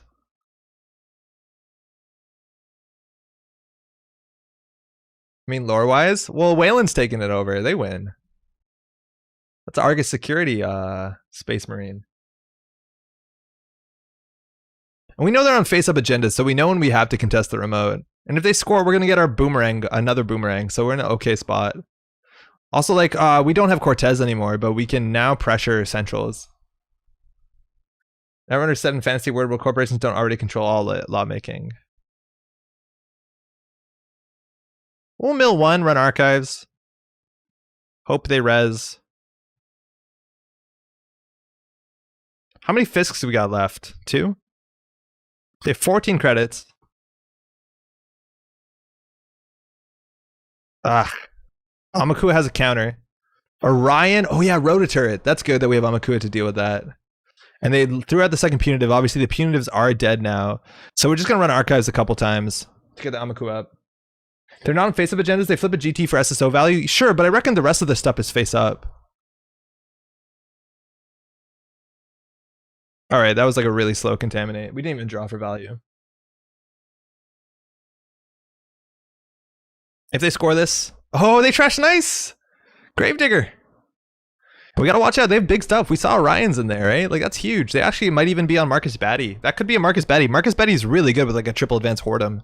Let alone Road Turret, I think means Marcus Batty, 100%. Don't forget Tapworm. I already did. I don't know how this combination might actually be bad because we don't want to provoke the purge too hard. Pad Tap or Drug Dealer? I think we are in an okay spot to take the Drug Dealer, but I just don't know what we're drawing into. I don't think it matters. They played one preemptive. Man, if we just had a legitimate breaker, like even Crypsis would be good enough. Crypsis would be better than Amakua because we have the money. Drug Dealer for double class act, yeah, and then we'll just find Lovegood. I don't feel strongly about anything here. Like it's, if they purge, we're so far behind. Tapworm or Laundry, I think it's the Tapworm. Batting into Colossus is also mean. Yeah, batting into triple advance Hordem, into Mouseless, they just purge, so that makes sense. So what can we face plan into? Colossus is pretty bad.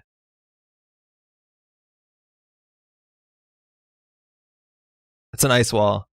They can keep us out of that. 6 advancements, we don't touch that, do we? The Drug Dealer fire? Yeah, I did. Fisk or Amakua? We'll take the Fisk, thank you.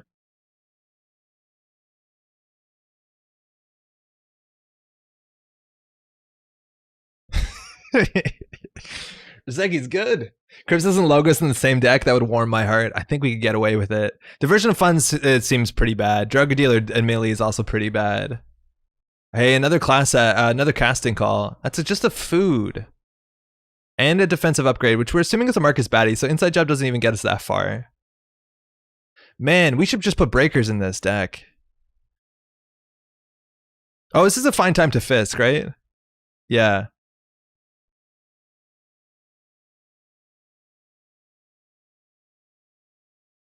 I think we contaminate the Amakua, right?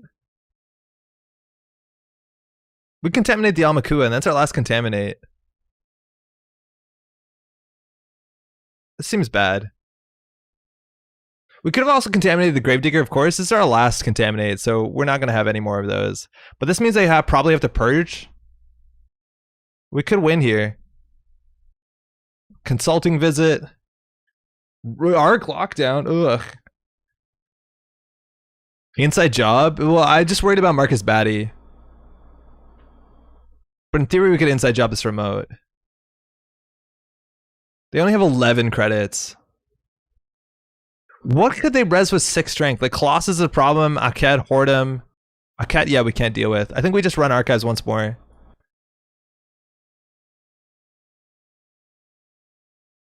Orion? Oh yeah, Orion's the problem. Yeah, Orion would be a huge issue. Well, yeah, I would trash the program. Oh, sorry, whoops. We obviously want to break that. I clicked the wrong thing. 5 is a big deal because then you get to Mouseless, you get through Aked.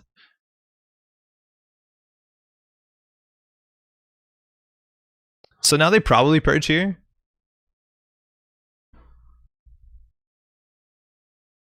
Six hand size is kind of nice. Just win the side game? Yeah, that's an option. Oh, we have Lovegood. That's good. Oh man, closing the game out so hard because we don't have a mill potential. We lost all our recursion pieces. Like Buffer Drive is probably playable. Oh, they're actually advancing Global Food Initiative? Hedge Fund, Hedge Fund.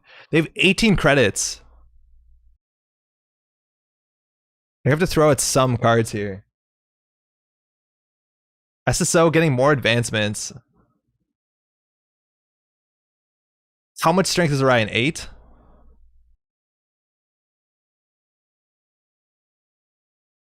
We could do it. We have to get lucky. Again, there's a chance that we just get totally blown out by Colossus. At least the Marcus Batty will give us a Gravedigger. Red Planet Couriers, no surprise. Rashida. So we're at 6.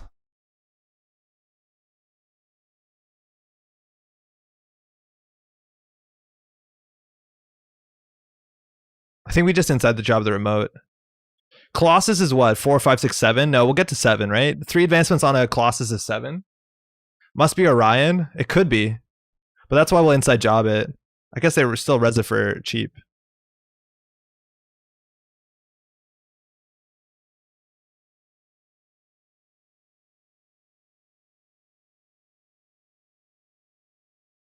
Get through the ice wall. Nice. So this is Orion. We're in a bad spot.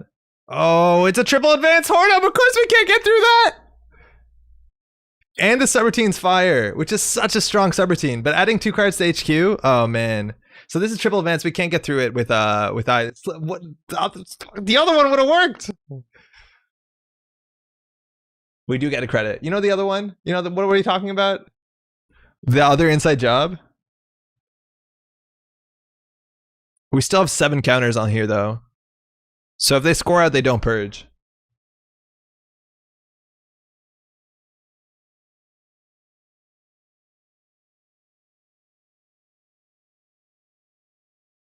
Spear fishing, yeah, thank you.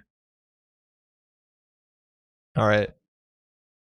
Need a boomer? Yeah, we have one more boomer. We'll have a boomer now.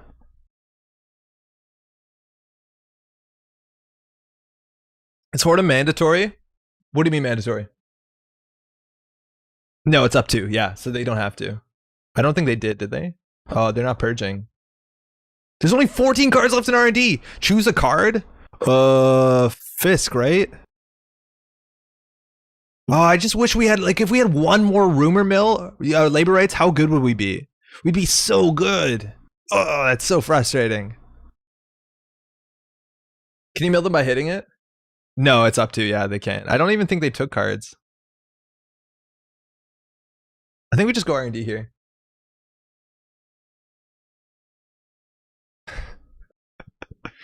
Bravado R&D? Why not? I think 8 strength is good enough. 6 plus 4 is 10. Ice wall. Man, triple ice wall. Turning wheel, huh?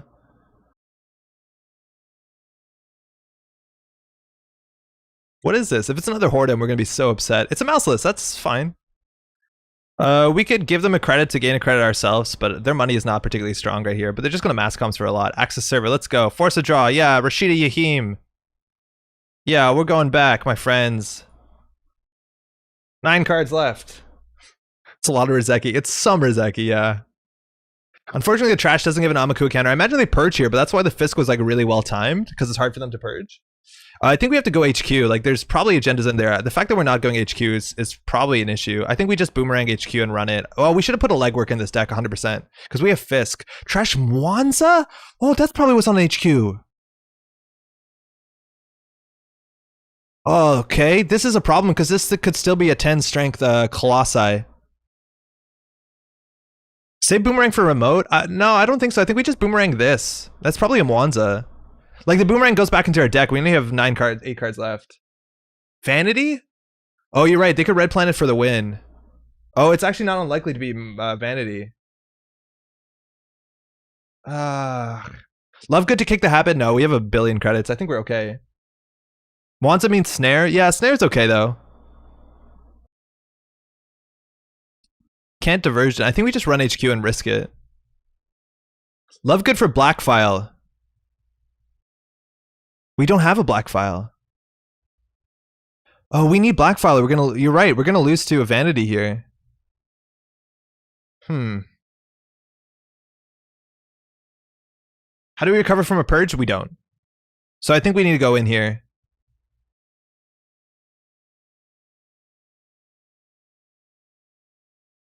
Should I have logos for black file? Yeah, I think you might be right. But I wasn't playing around I didn't realize I had another click to jam. Oh, it's an asteroid belt. Okay. It's fine. They res it for free. Could get lucky here. Fuck. So if that's a vanity, we lose. It is a Chrysium. Fascinating.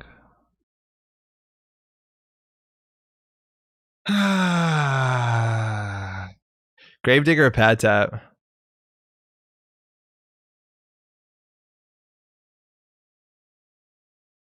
Yeah, that's it. No! Ah, good game. Good game. How many HQ?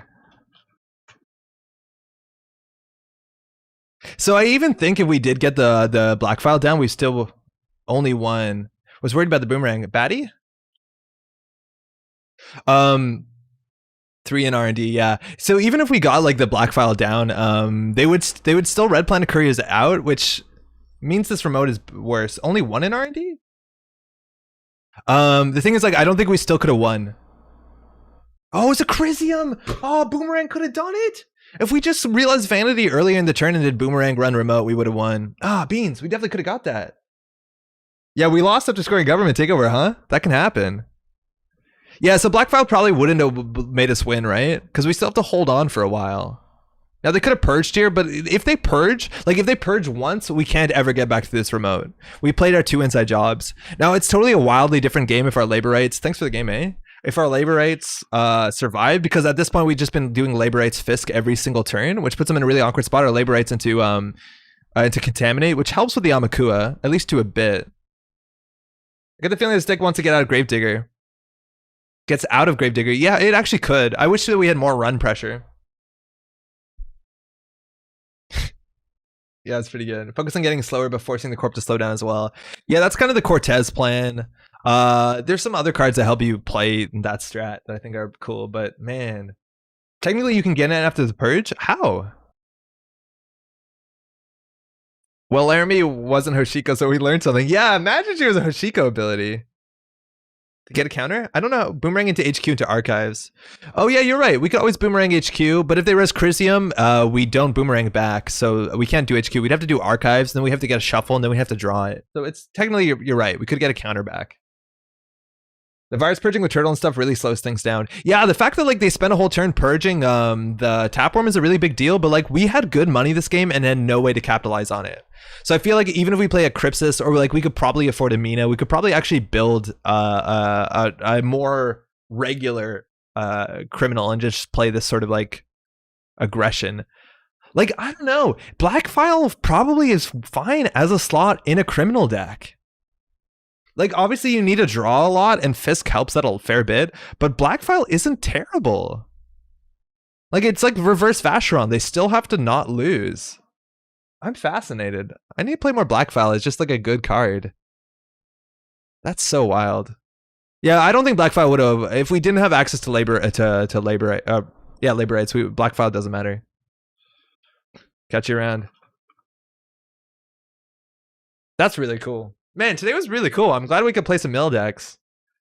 Just watch out, hey, this weekend it is the European Continentals. If you don't know about it, check on Nisei. It's going to be streamed on Project Nisei's Twitch channel, twitch.tv/Project Nisei, so do check that out. We had a really cool GNK. I ran a GNK for the first time online on Tuesday. If you want to check that out, the VOD is from Tuesday and the games are really good. I actually highly recommend checking out. It's cool. There's timestamps on the bottom so you can jump around. Unfortunately, check this out. This is so weird. I don't know if y'all have this too. The Genda Suite was definitely weird, yeah. The fact that they have Vanity was unfortunate. But yeah, this video here says it's 4:19:20, but when I open it, it says it's 4 hours. Exactly, which is strange. So the timestamps are built on the 4-hour mark. If you open this on mobile, it's 4:19 and the timestamps don't line up. I don't know what to do about that, but do check out some of these games. Klakotz plays the mill deck. On round 3, we find it for the first time, and it's so cool to see this for the first time. So do check that out. Again, it is Continentals this weekend, so we will be doing some commentary during the Continentals, regardless whether or not we're there. I'm really excited to watch it. So do check that out. It is on Saturdays, the Swiss, and Sundays, the Top Cut. American Continentals is the week after that. We'll be doing even more commentary on that. Also, Roberto says he'll be running a GNK in Montreal in the upcoming weeks. So we'll let you know about that if you want to get involved into a smaller tournament as well. Thanks for the game. I'm NetDad. Yo, Jackson, I didn't realize you're NetDad. Yo, good game. That was wild. That was really funny. Yeah, we did have the boomerang in the remote. I just thought it was Marcus Batty, and then we were in a really hard spot because we saw like Rototurret. I thought you were definitely on Batty on the remote.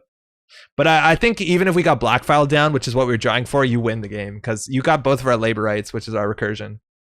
The chapter marks on YouTube are useful. Yeah, they're really good. It takes a while to set them up, but the fact that they're not synced for that video is really annoying. But yeah, they're definitely awesome if you want to jump around in games. Glad you appreciate that. I thought it was the coolest thing when I found it too. Anyways, that's all for now. We'll be back on the weekend at some point streaming. We might also do a raid. I don't know what my schedule looks like to jump in and jump out of a commentary, but hopefully see you there. Hopefully you're watching. Again, Nisei is raffling off so much stuff. So if you're in chat, you can get some cool stuff sent your way. That's largely it. Good luck to everyone competing. So happy everyone we played games against today. Good luck. Thanks for the games. Good luck. Have fun. Everyone in chat hanging out. Yo, hopefully you're doing well. Everyone watching the VOD, take care of yourself. Hopefully you're doing good, and we'll be back in a couple days. If not, we'll be back on Thursday with our regular stream at a regular time. That's all. That's all. Yeah. Yeah, that's it. Take care, y'all.